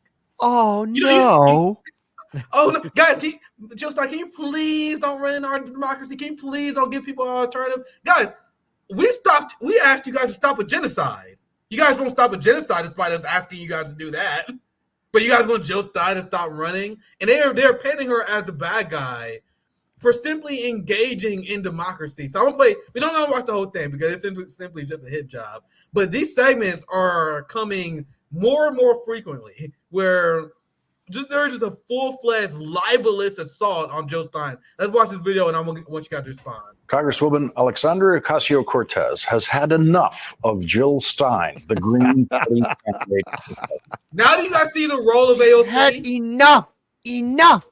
Her feelings, guys. Think about AOC's feelings for once. And I don't know what kind of team they got over there at the Lawrence O'Donnell show, but this piece of video they're playing is like 3 months old. Yeah. And this is what they posted literally last night. They just did this. This is why you need independent media. This is why you need us, because MSNBC can't do the job anymore, honey child. They can't do it. Yeah, to the point. You guys see why AOC made that video? AOC made that video knowing that we was going to destroy her for it. She knew that Due Distance was going to make a banger video. She knew that Harlan's media was going to destroy her. But that wasn't the point of the video, was to persuade us. The point of AOC making that video was so the establishment can present the argument against Jill Stein from a quote-unquote progressive lens, AOC. So now we already seen this video. For a second time, I'm going to skip over it because it's essentially the old AOC video gaslighting about Joe Stein. Actually, he only played it for 10 seconds, so fuck it, I'll let it play. You don't play that long. All you do is show up once every 4 years to speak to people who are justifiably pissed off, but You're just showing up once every 4 years to do that. You're not serious. You're not to me, it does not read as authentic. It reads as predatory. Donald Trump. We don't have to comment on that video because we all did videos destroying that shit. Well, wait, So don't forget, gotta see how the 2017, corporate media she was with the Green Party. Don't forget that she was with the Green Party, folks. At one point, AOC was canvassing for the Green Party, and I still got that screenshot. Don't think I'll ever forget it, AOC. Yeah. And we mentioned this before. That's pure projection. What she accused Jill Stein of doing is literally what Democrats do. They now waving Roe v. Wade in front of their face. They waving legalizing marijuana again, just like they did in 2020. So what AOC accused them, the Green Party of doing is literally what the Democratic Party is doing. And despite this, we had Jill Stein on many times before she was even running for president. You know why we had Jill Stein on? We'll bring Jill Stein on to talk about a protest she went to. I remember we had Jill Stein on after she was arrested. Like, these are the stuff she was doing when she wasn't a presidential candidate, getting arrested, opposing apartheid, showing solidarity with workers. And she just so many videos and pictures of her being at protests. So that's what Jill Stein does in between elections, support third-party candidates and protesting. What AOC do? Party with fucking AIPAC-funded politicians. But I don't want to watch too much of this video. I'm playing just a little bit of it, just to show you guys the desperation of the corporate media. I'll just play a little bit more. I'll pass to the panel. Then we do super chats and wrap up soon. Became president of the United States thanks to the Electoral College and Jill Stein. The votes that Jill Stein took from Hillary Clinton in key Electoral College states were enough to help Donald Trump win Michigan, Wisconsin, and Pennsylvania. Donald Trump. We know that's not true, but you got to understand the role of the corporate media is to brainwash the dumb liberal boomers that watch the show. He knows that's not true, but he wants to repeat it so liberal boomers will believe it's true. This is why the United States is the most propagandized country in the world. But I'll let it continue. Is very grateful to Jill Stein. He says that he likes Jill Stein because she takes 100% of her votes from the Democratic candidate for president. And that's why the Harris for President campaign is now running this ad. Jill Stein, Green Party candidate for president. So why are Trump's close allies helping her? Stein was key to Trump's 2016 wins in battleground states. She's not sorry she helped Trump win. That's why a vote for Stein is really a vote for Trump. Jill Stein, I like her very much. You know why? She takes 100% from them. I'm Kamala Harris, and I approve this message. They're doing all the Democratic Party is running this ad about Jill Stein. You can tell a lot about a person. He's literally doing a segment. I didn't see this one. There's another one. I haven't seen this one either. But you guys see how he's doing a segment? Literally just airing Oppo research into Jill Stein. Well, do you guys think they will be doing this if Jill Stein's campaign was in a weak position? No, they would not. Let's play this ad because I don't think I've seen this one either. Or if Trump's campaign were in a weak position. By the company they keep, like Jill Stein. Stein isn't sorry about swinging the 2016 election to Trump. And now she's being helped by MAGA allies and Trump's former lawyer. Longtime Klan leader David Duke endorsed her. And like Trump, she's cozied up to Vladimir Putin. Jill Stein, look at her friends, because a vote for Stein is a vote for Trump. Exactly. Stein is with the KKK. Stein is with the KGB, and Stein is with MAGA. It's all part of a plot. All this evil plan, and she would have got away with it too, were it not for the diehard stewards and liberal media. Let me see if I can get this right. I'll pass it to Kid and Russell. I want to hear your guys' thoughts on this.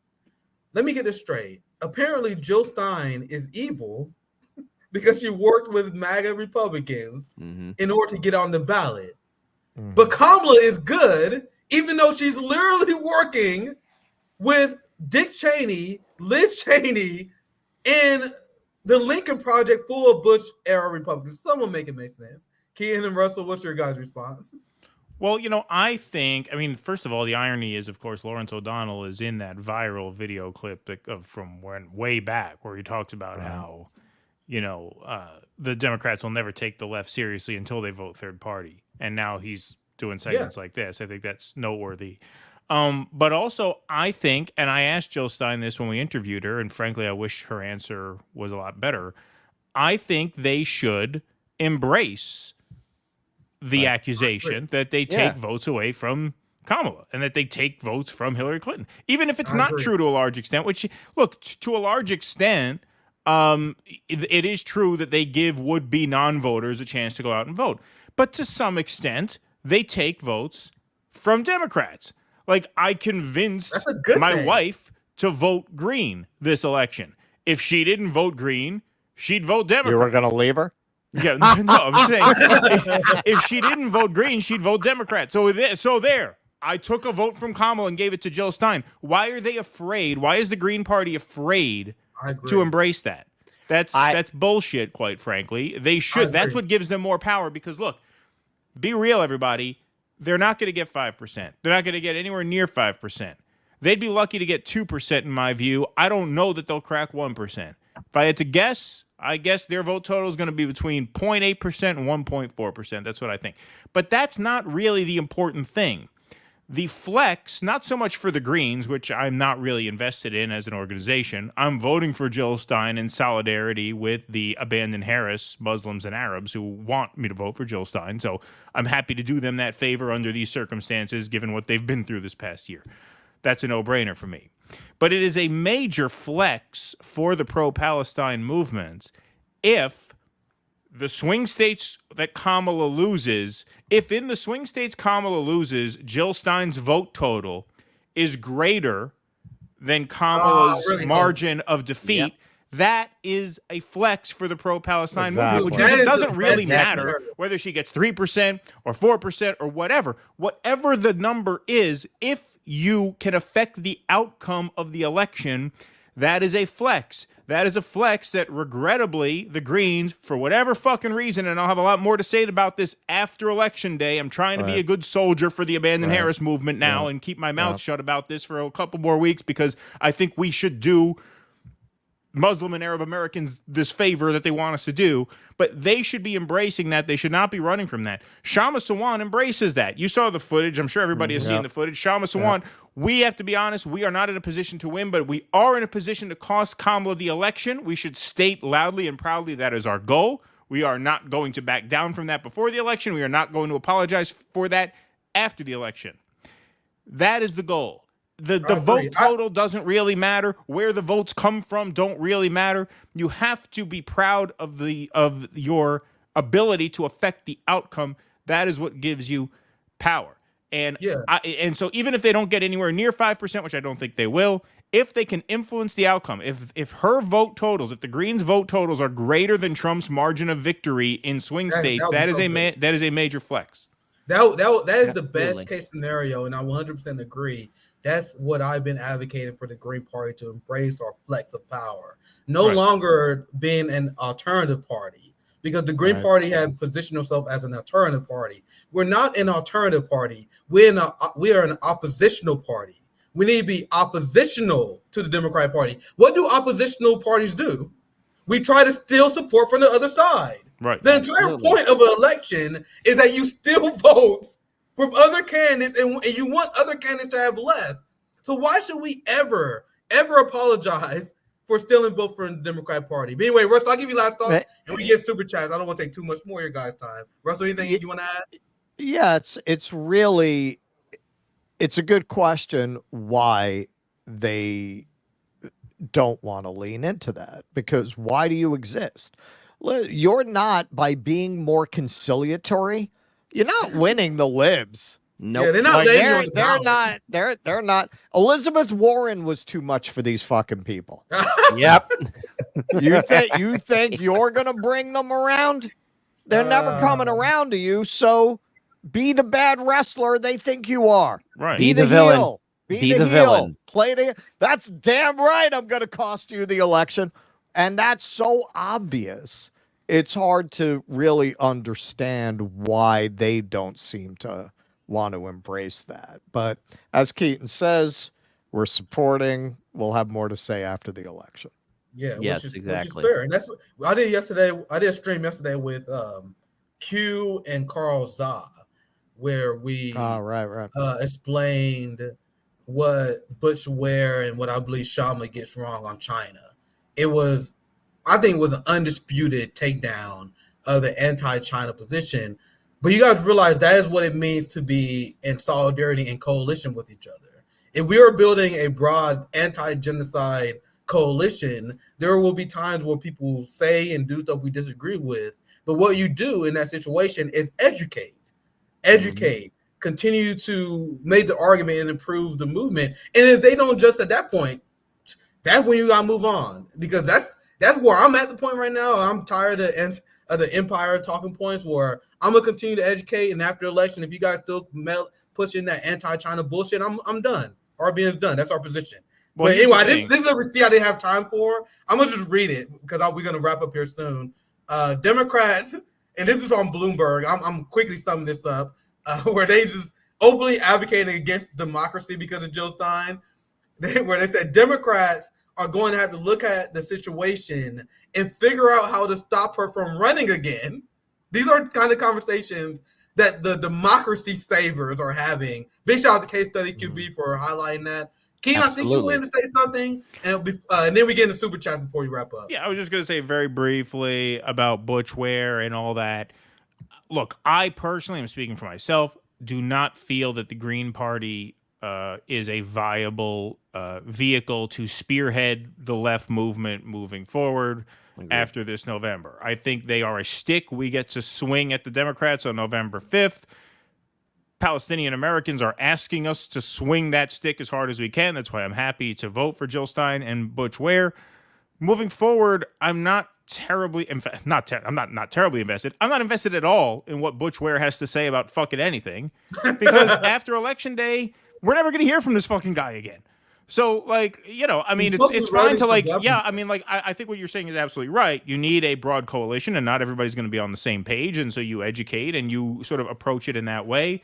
People who made this big show of, well, I'm not voting Green anymore because of this, that's insane. You're not going to have to worry about Butch Ware ever again starting in 2 weeks. Yeah, and we still going to be building the RBN chapters.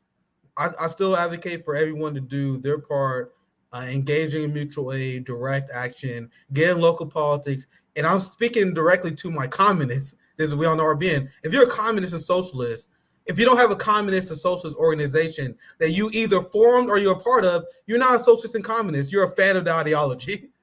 You're a communist. What organization are you part of? None. Okay, how are you a communist then? You got to be part of an organization. We need to get activated. And I'm forming a coalition with the Green Party because they just a small fraction of the people who I want to organize with to start a revolution. It's RBN and the Green Party. RBN and Do Dissonance. RBN and ACP, whatever. You know what I mean? We're just joining with people. And that's what you should do. You should do your own thing locally. You should always engage outside of electoralism, and then form coalitions with people you believe are doing good work. And that's my plan and that's my theory of change. But we just have a few super chats I'm gonna get through, and then we can wrap up. One other thing here, right, too. Nick, if it's okay, this little guy's got to go to bed, as you can see. He's having a little bit of a rough time, so I'm gonna duck out for super chats if that's cool. Absolutely. Thank you for joining us, Key. Any last words? Anything you want to plug before you leave? No, we're gonna be on every day for the next couple weeks in some medium or another. We'll be somewhere. Join our Substack, dodissidents.substack.com, and you'll be kept informed of all that. All right, thanks for joining, Key. And you guys, all right, thank you guys. All the best. All the Peace best. out. If there's one other thing I'd like to add in here too about the Green Party, you know, after the 2016 election, you know, we saw them, especially in Indiana and Illinois, those chapters have a big growth of Bernie Sanders supporters. And then after a while, it just kept on getting smaller and smaller. And the thing is, the Green Party, yeah, you could build a coalition with them, but in regards for consistency and fighting, much is left to be desired. And I have my fair share of criticism of them, but you know, in regards towards coalition building, they can do, but we have to look at alternatives, and hopefully we can. I agree. And I'm not even sure if I'm 100% right. I receive criticism from my left. People like, man, you shouldn't be fucking with the Green Party. Man, like, that's fair. I'm not immune to criticism from my left, but I make my calculation using my knowledge of what's going on. When I look at the empire, my role as a revolutionary, as a Marxist, is to study the system, look at the current material reality that we're in right now, and then decide what the best path is. I honestly don't know if building a coalition with the Green Party is the best thing to do, but I see Zionism as such a gigantic threat. I see Zionism as such a giant part of the empire. I think one of the first steps that we need to take in the revolution is forming a coalition to destroy Zionism. And in the process of doing that, we can further radicalize our brothers and sisters into the correct position. And that's my conclusion I'm coming to. I'm not immune to criticism. If you guys don't think that's the right way to go, that's fair, man. That's just my calculation that I made. Anything you want to add, Russell, before we move on? Yeah, honestly, the general that I trust the most in the space is Shama. And Shama's having her thing in February. Me and Keaton both plan on being there, that big conference. I love Shama, man. And yeah, the Greens can be part of something. I don't really see them unless you completely rebuild them as being something that can be your key vehicle, but certainly it can be part of a coalition. They have done the work to get onto all these ballots, so maybe you find a fusion. I think a lot of these organizations, DSA, the Green Party, have a problem with having a largely PMC membership that doesn't really know how to get to workers. Right. They don't know how to talk to workers. They don't know how to bring in workers. So you wind up with this patrician class trying to speak for workers. And I'm sure the vast majority of them mean well, except for the people who have infiltrated them, which even when I asked Jill about it at Chicago, that's not a dig. Like she conceded that that's a problem. And I don't blame them for that. I don't know. They'll infiltrate anything. So of course they're going to infiltrate a third party. That's not a reflection on the Greens. It's a problem to be contemplated. But yeah, you need to get actual workers speaking for workers. And right now, you kind of almost need to rebuild that party if you want to do that. I think they need to change the name. I think they need to change the name 100% after this election. They won't. I remember when we had the third party panel a long time ago, we asked one of the members of the Green Party who, trust me, they was extremely critical to Howard Hawkins when we brought up how they need to change the name. They're like, well, the reason why we don't want to change the name is because we want to maintain international solidarity with other. No, goof troops. The Green Party in Europe has completely lost their fucking mind. Hate them. Yeah. The Green Party in Europe is completely contradictory to what the current Green Party stand for. They are unapologetically neocon parties. So this whole thing is saying, oh, we want to keep the green name to maintain international solidarity. That shit is dead, fam. And I don't want to hear it no more after seeing it. By the way, like Chicago, great one. I got to root out for Chicago always. You know what I can tell you about my few experiences I had with DSA? So much whiteness everywhere, and I have run into my fair share of people from DSA here in Chicago. Again, a bunch of smug SOBs. I'm glad I dodged that bullet because even when I was in the burning wing, I never fucked with the DSA. That's a W I will happily brag because I will laugh about my L's. I'll talk about when I went. I'm not introducing myself with my gender pronouns. I'm sorry, it's not gonna happen. Yeah. I'm not doing none of that stupid shit. Hey! Snap your fingers. Too much loud noises. I'm not doing none of that, bro. Jazz hands. When I went to the Bowman campaign death march there, it was almost all DSA. And yo, man, that shit was whiter than the Trump rally I went to. They talk about how white the Trump rally is. The Trump rally was a lot more diverse than the Bowman rally was. DSA always gave me bad vibes, man. That's something I got right even when I was more liberal minded. I'm gonna read some more super chat for a second time. We don't have too much here. Thank you for the super chat, Jax. If Trump went to North Carolina and slammed FEMA in the Biden administration, I guarantee you he would win. I think that's what he's been doing. And he actually been winning North Carolina because of that. I actually don't know the guy's name because I vaguely follow the story, but I know of it. The North Carolina Republican governor, the black guy who he really hate the gays, guys. That motherfucker hate, bro. That motherfucker, he see gay people, that motherfucker start fuming.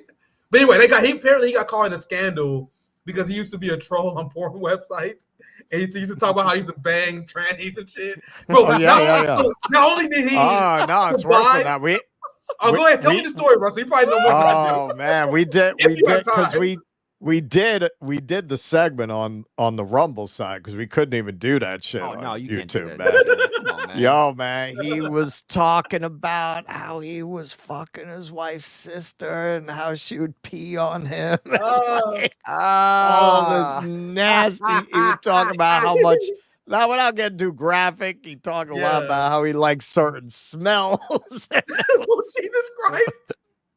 And evangelical Christians love the guy. It was out there, man. It was out that there. dude is he was bragging about spying on women's bathrooms.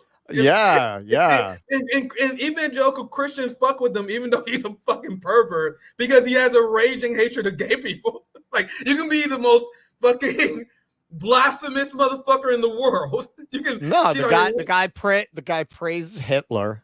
He said, "Hey, what could go wrong with doing that? What could go wrong?" He says things about Martin Luther King that I can't repeat.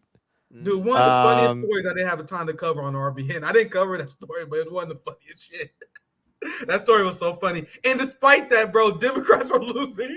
That's probably the funniest part of the whole story. Are they still losing to that guy? I think he's going to lose. He's going to lose, but Trump is going to win the state. When the scandal first hit, I thought you were saying that guy's still winning. Dude, if he wins, I'm laughing my ass off. My bad. I'm sorry if I mislead you guys. My point I was making is, after that scandal broke, Democrats expected to win the state because if you have a weak governor candidate on top of the ticket, it tends to hurt the presidential candidate. How bad is Kamala Harris that the people in North Carolina are like, bro, I'm going to vote against the Republican governor, but I'm going to vote for Trump. That's what's happening in North Carolina, which I think is funny. I'm sorry if I misled you guys on that. But let me read some more super chats. A few more. Actually, I don't think I read this out loud. Well, they to answer someone in the chat. Yeah, we're talking about Mark Robinson. Yeah, I'm sorry. I didn't actually have time to do the story on that, but man, that story is funny as hell, man. That story was so funny. Will they construct the glass ceiling again this time for Kamala? Can't wait for the Schadenfreude fest. Yeah, bro. RBN, I'll talk to Rome on Twitter. We would have fun on Twitter with Caitlin Johnstone's, bro. The week that Kamala loses is going to be a boom era for RBN. I'll tell you, the content is going to be gold.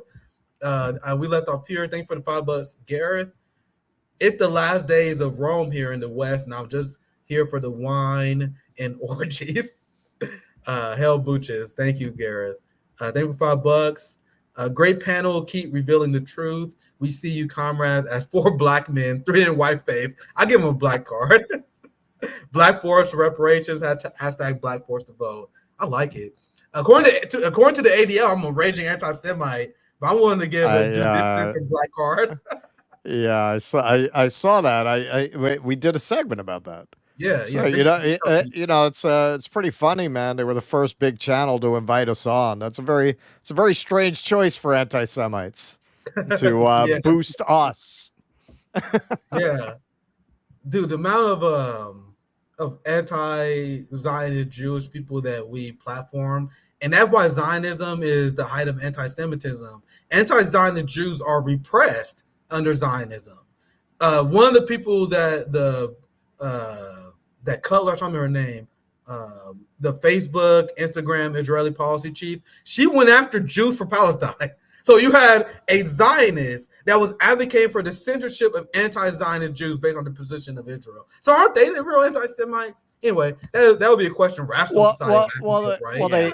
They hate them. They hate them more than any. They call them capos, which were the people who would work with the Nazis in the camps. Mm-hmm. Yeah. They are so. There was one video I seen, and I think I showed you guys a long time ago, where one of the Zionist people was yelling at anti-Zionist Jew, and she said, "I hope Hamas rapes you." Hey guys, with Medea Benjamin, gentlemen, Medea Benjamin. Medea Benjamin. Wait, Jesus Christ, dude.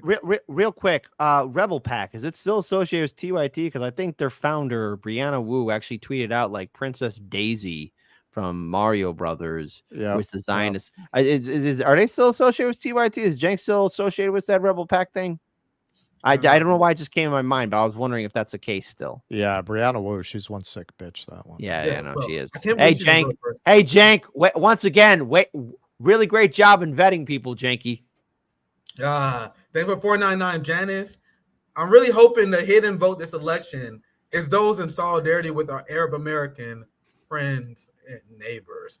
Well said. I hope I'm wrong. I'm not too confident on the Green Party vote total this election, but I really hope that there's like some shit that they're not polling. You know what I mean?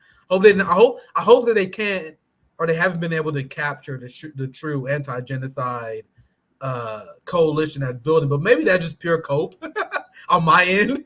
That's hopium, I should say. That's hopium. Hopium, but copium. I hope it's true. Thank you for the 25. I think what did Jamu have said? What Butch said? No, guys, Jamu was fucking furious, bro. You got to see what Jamu said in response to what Butch said. He would not have said that. No, Jamu also went after Jill Stein and the Green Party after what they said in Syria. Trust me, Jamu was not some motherfucker who just sit by and allow you to say some bullshit. I remember I tweeted something and Jamu private messaged me. He like, hey man, you probably want to change your messaging on this before. He like an old school mentor. You know, he's an OG of RB. I remember he hit me up, he like, hey bro, you probably just want to change your framing on this. I was like, dude, thank you, bro. That's kind of how John Moore is. Even if he fuck with you, he like, hey, bro, I'm gonna make sure you get this shit right. And that's what the kind of people we need in this movement. Key in to test Russell patience. Don't stop at Hamilton. Play Rita Brent Kamala remix. Thanks for super chat. Only a few more here. I see you guys saying them as we wrap the show up. We appreciate the support. When Trump gets in, can't wait to see all the neo-libs suddenly start caring about Gaza because it will be Trump sending the bombs. And that is the messaging coming from They're gonna do it. Yemi left. The Ola Yemi left, the Kyle Kalinske left. They are seriously making the argument. They're like, oh man, we gotta support Kamala because we know what she did is bad, but wouldn't it be easier to organize under a Democrat? No, it wouldn't. There is no history to show you that. If a Republican is in charge, the same liberals who support censoring us, who support locking us up because we are making their genocidal girl boss look bad, they'll be the same people in the streets marching with us. It's the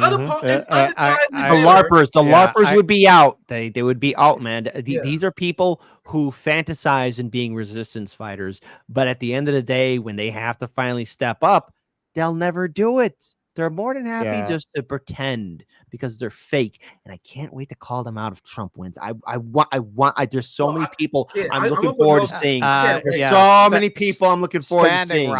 Standing Rock under Obama. Yeah. Occupy Wall Street crackdown under Obama.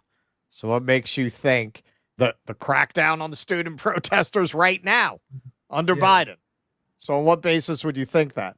That having been said, when you look at the way that they reacted when Trump bombed Syria, I don't know. Yeah. I don't know that they would turn on it. If anything, they might pump Trump up because that's what they tried to do when he bombed Syria.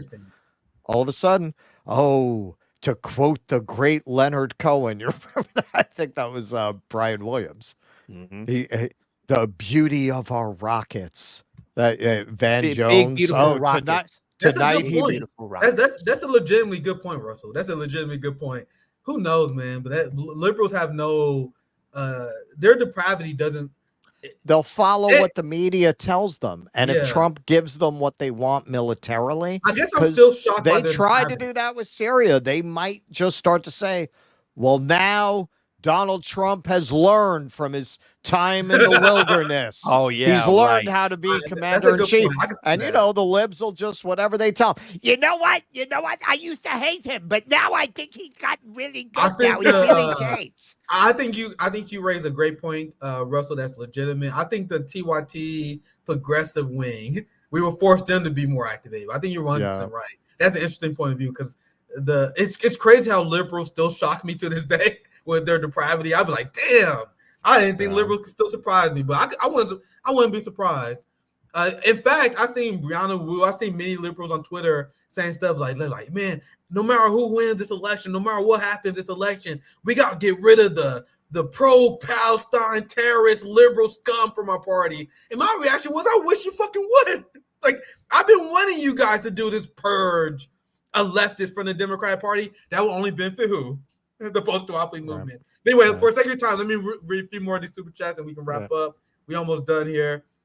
During TYT's 2019 Amplify campaign, we paid Jenk $5,000 to name his studio iPad Green Lover Dream. What are you talking about, man? A global peace site revealing Mount Kenya. Man, you need to start smoking weed, man. I have no idea what you're talking about. Maybe I'm too stoned for this. Revealing Mount Kenya as a true Mount Zion. What the fuck are you talking about? The holy mountain peace in contrast to Zionism. Thank you for the super chat, though. Thank you for $10. I have no idea what this person is saying. I'm sorry. I'm not trying to be rude. I have no idea what you're saying, brother, but I appreciate the super chat. It's all right. I get it a little. I feel like Trump is wearing work face, class face, doing a 20-minute gig at McDonald's, but AOC comes off like a Disney Plus original series. That is beautiful. That's so funny to me. Virtuoso. Be nice. Where'd you learn to be that mean? Virtuoso's the man. He's one of our OGs, that guy, man. Thank you for the 499. Yeah. Keaton Greens pull both Dems and Republicans.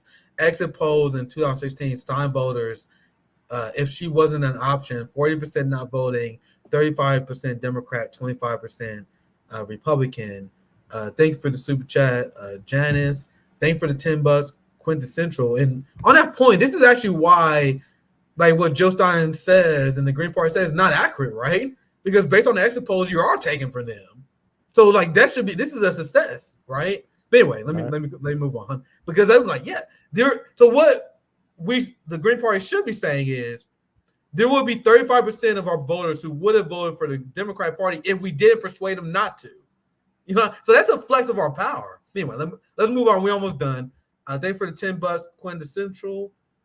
Horror movie idea, Keaton Kid become billionaire. It's also a sitcom. It's called Family Ties. The only thing I'm gonna say to I that, forgot that. If Keaton Kid become a billionaire, I hope become a class trader. You better, because if you have children, are you gonna leave it up to the state to teach them?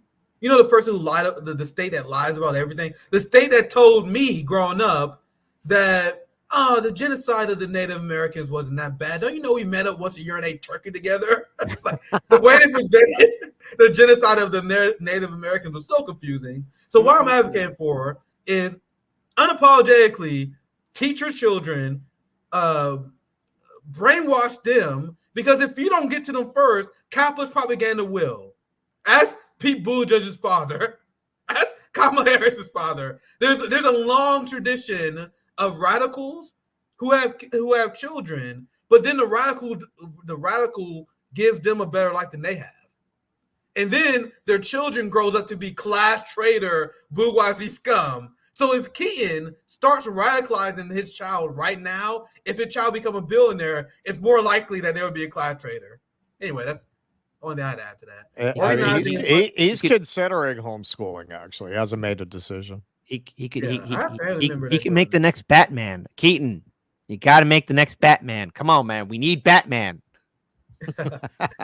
Only 3 more I'm going to read here. You guys start pounding on at the end. I definitely appreciate it. I'm going to read 3 more, and then we shut it down after that. Appreciate Chris for highlighting organizing and funding mutual aid starts local. And when I was on System Update with Glenn Greenwald, and when I was on George Galloway show, you guys noticed how I ended both my interviews. I end all my interviews with that. I say, hey man, don't just laugh at the news. Don't get depressed at the news. Do something. Become mobilized. Look, Keaton and Russell giving speeches out here. You know what I mean? Like, don't just be someone who watches. You know what I mean? If you actually care about your revolutionary obligation of making the society better for your family. I get it. Like, I have sympathy. I get people who kind of give up and check out because they feel like we're fighting an entity too strong. But you got to think about the future for your children, your cousins, your nieces, your neighbors. Do you want life to be better, or will you concede to the Zionists? And my toxic masculinity, which I do have some, will not allow me to concede to these evil motherfuckers. It just won't happen. I have to make our life better. So if you want to actually create change, don't ever give into nihilism. Continue to organize, continue to build up your own local community politics. So anyway, let's move on. Last 2 super chats. Yeah, I saw that earlier. I was about to play it earlier in the stream. I decided not to. I may do a stream breaking it down later. Eminem apparently did this cringe ass fucking lose yourself to the music of on and endorse Tim Walsh. Anyway, Eminem. I know I have a friend who loves Eminem. He's from Detroit. This motherfucker been having a hard time dealing with Eminem being a shit lip. They put that. Anyway, last super chat today. Ms. Harris, looks like you're going to lose Michigan by 12 points. But good news, we got Eminem. That's going to turn it around. Last super chat tonight. Have any of you guys worked with, I think that Jared Ball. The left needs to start considering for 2020. 2028, you mean? Yeah. I'm not going to this motherfucker must be new here because Jared Ball is one of those snitches. He's one of them PMC motherfuckers you cannot trust. You guys know he's one of the people who snitched to the Hampton. We're cool with the Hampton family. And we met with them in Chicago. We cleared up the lies that was told about our being formerly known as Fred Hampton leftists because there was a group of PMCs. They saw Fred Hampton leftists take off. They saw we were forming mutual aid societies. We were doing all this stuff. And then there was a bunch of these hating ass motherfuckers that was like, hey, chairman, don't you know that these people use your name out in spreading right-wing politics? They was lying. You got to know Jared Ball was one of those people. And we exposed them, and we talked to the chairman. We explained how a lot of these people was lying about us. Jared Ball is a fucking op, guys. Don't trust that guy. We exposed him before. Anyway, Keaton, I'm sorry, Good Russell. Russell, any last thoughts? People always confuse us with each other. Russell and Keaton and Russell. Who is who? The resemblance. You know what happened to me the other day? Was something else because we propped up Black Power Media. We highlighted their work with the building too. I had Jared Ball on to talk about that. We propped them up, and then as we surpassed them in subscriber count because they had a higher subscriber, we surpassed them. Then all of a sudden they started fucking hating on us. All of a sudden Jared Ball was talking to and lying to us about the chairman, and then we had that big fallout with the chairman because he believed the lies. And now we're cool. We saw that Rome medal with them because many people hit Fred Hampton Jr. up. It was like, hey, bro, look at all the great stuff that RBN is doing. You got bad information about them. And one of the people that was giving them bad information was Jared fucking Ball. And now think about the people who take their time to lie about a group of young Black people who get into activism, spreading the word of Fred Hampton, spreading mutual aid. That's what we do. We're spreading mutual aid. We advocate people get action. And the result of these hating-ass Negroes, these old, bitter Negroes at Black Power Media, was to smear and attack us because they were jealous we was getting more attention than them. So I will never forgive him for that. And I always will remind people who Jared Ball is. He is scum. So, Russell, my bad for calling you Keaton earlier. Russell, any last thoughts? The other day I was on the subway and a guy, he was so excited and he's looking at me and I could, and then I was like, oh, he recognized me and he goes, pasta.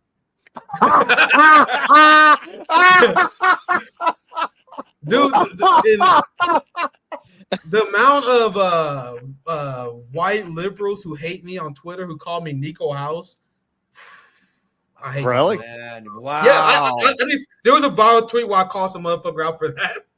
Well, they was like, hey, Nick, hey, how dare you talk shit? Wasn't you supporting Tosi? I'm like, nigga, did you just confuse me with Nico House, motherfucker? It used to happen all the time.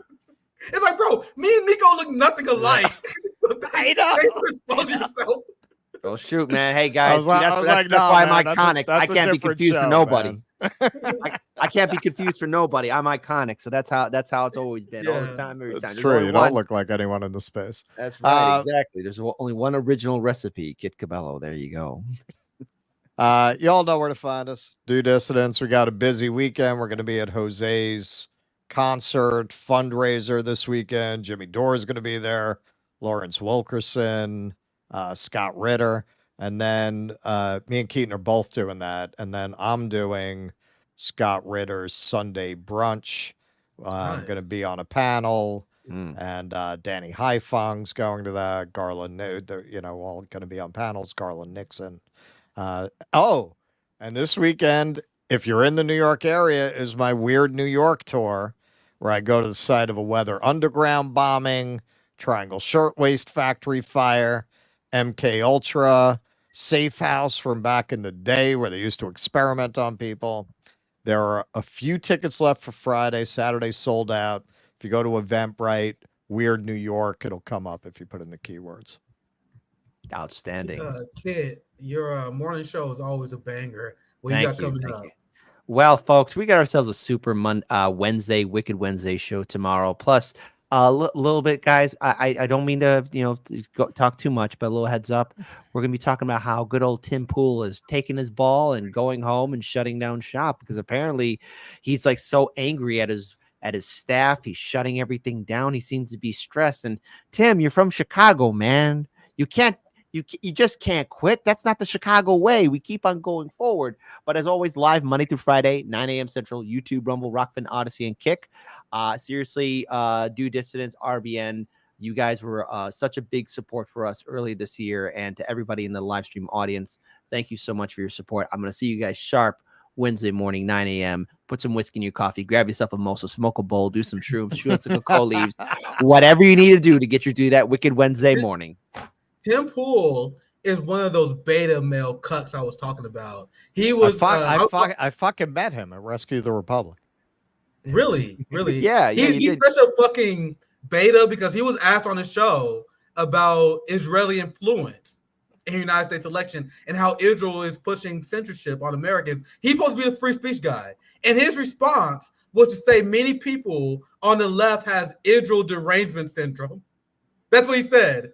So he's a beta cuck like that is too afraid to confront his Zionist masters. So thank you for bringing up Tim Pool, because he's exactly, if you want to know who I was talking about, he's like the textbook example of who I was talking about. They're all like that. They're all like that. None of them. This whole Rescue the Republic, they're going up there, they're talking all this fucking free speech bullshit. He was the only one who called out the Gaza. Only one who would say anything about fucking Gaza was Jimmy. That's the only one. And you know what? The audience laughed. The audience laughed. It's not like the audience buys into all this shit. Yep. But their leadership, because there's nothing in it for them to bow their head. These motherfuckers are making money. They got connections. There's gigs they're going to lose if they speak out on this, so they don't want to get into it. But shut the fuck up about free speech. You're in the middle of the biggest crackdown on student protesters since the Vietnam era, and you got the balls to go up there and talk about the first fucking amendment and not even mention it. Shut the fuck up, man. All these people, they make me sick. Yeah, I'm so glad. And Tulsi came out as a Republican now. She just made an announcement. She's with the GOP. Yeah, that's when like your friend who's been dressing in tutu since they were 5 comes out of the closet. Yeah, you're supposed to act surprised. Oh, really? Anyway, guys, I won't keep it any longer. I can't wait for our next show. It's always great doing post duopoly. So make sure you guys check us out next month. We're trying to do a post duopoly at least once a month. So this was our pre-election special. Next month is gonna be funny because we're gonna meet next month after the election. Yeah. So you already know the post duopoly show after the election is going to be hilarious. I greatly enjoyed myself in this show. I hope you guys did as well. I have Manila Chan joining me tomorrow for Nick in the afternoon on Wednesday. So thank you guys for watching. Make sure you guys support us on Patreon, support Due Dissidents and Harlan's Media. Have a good night. Peace out.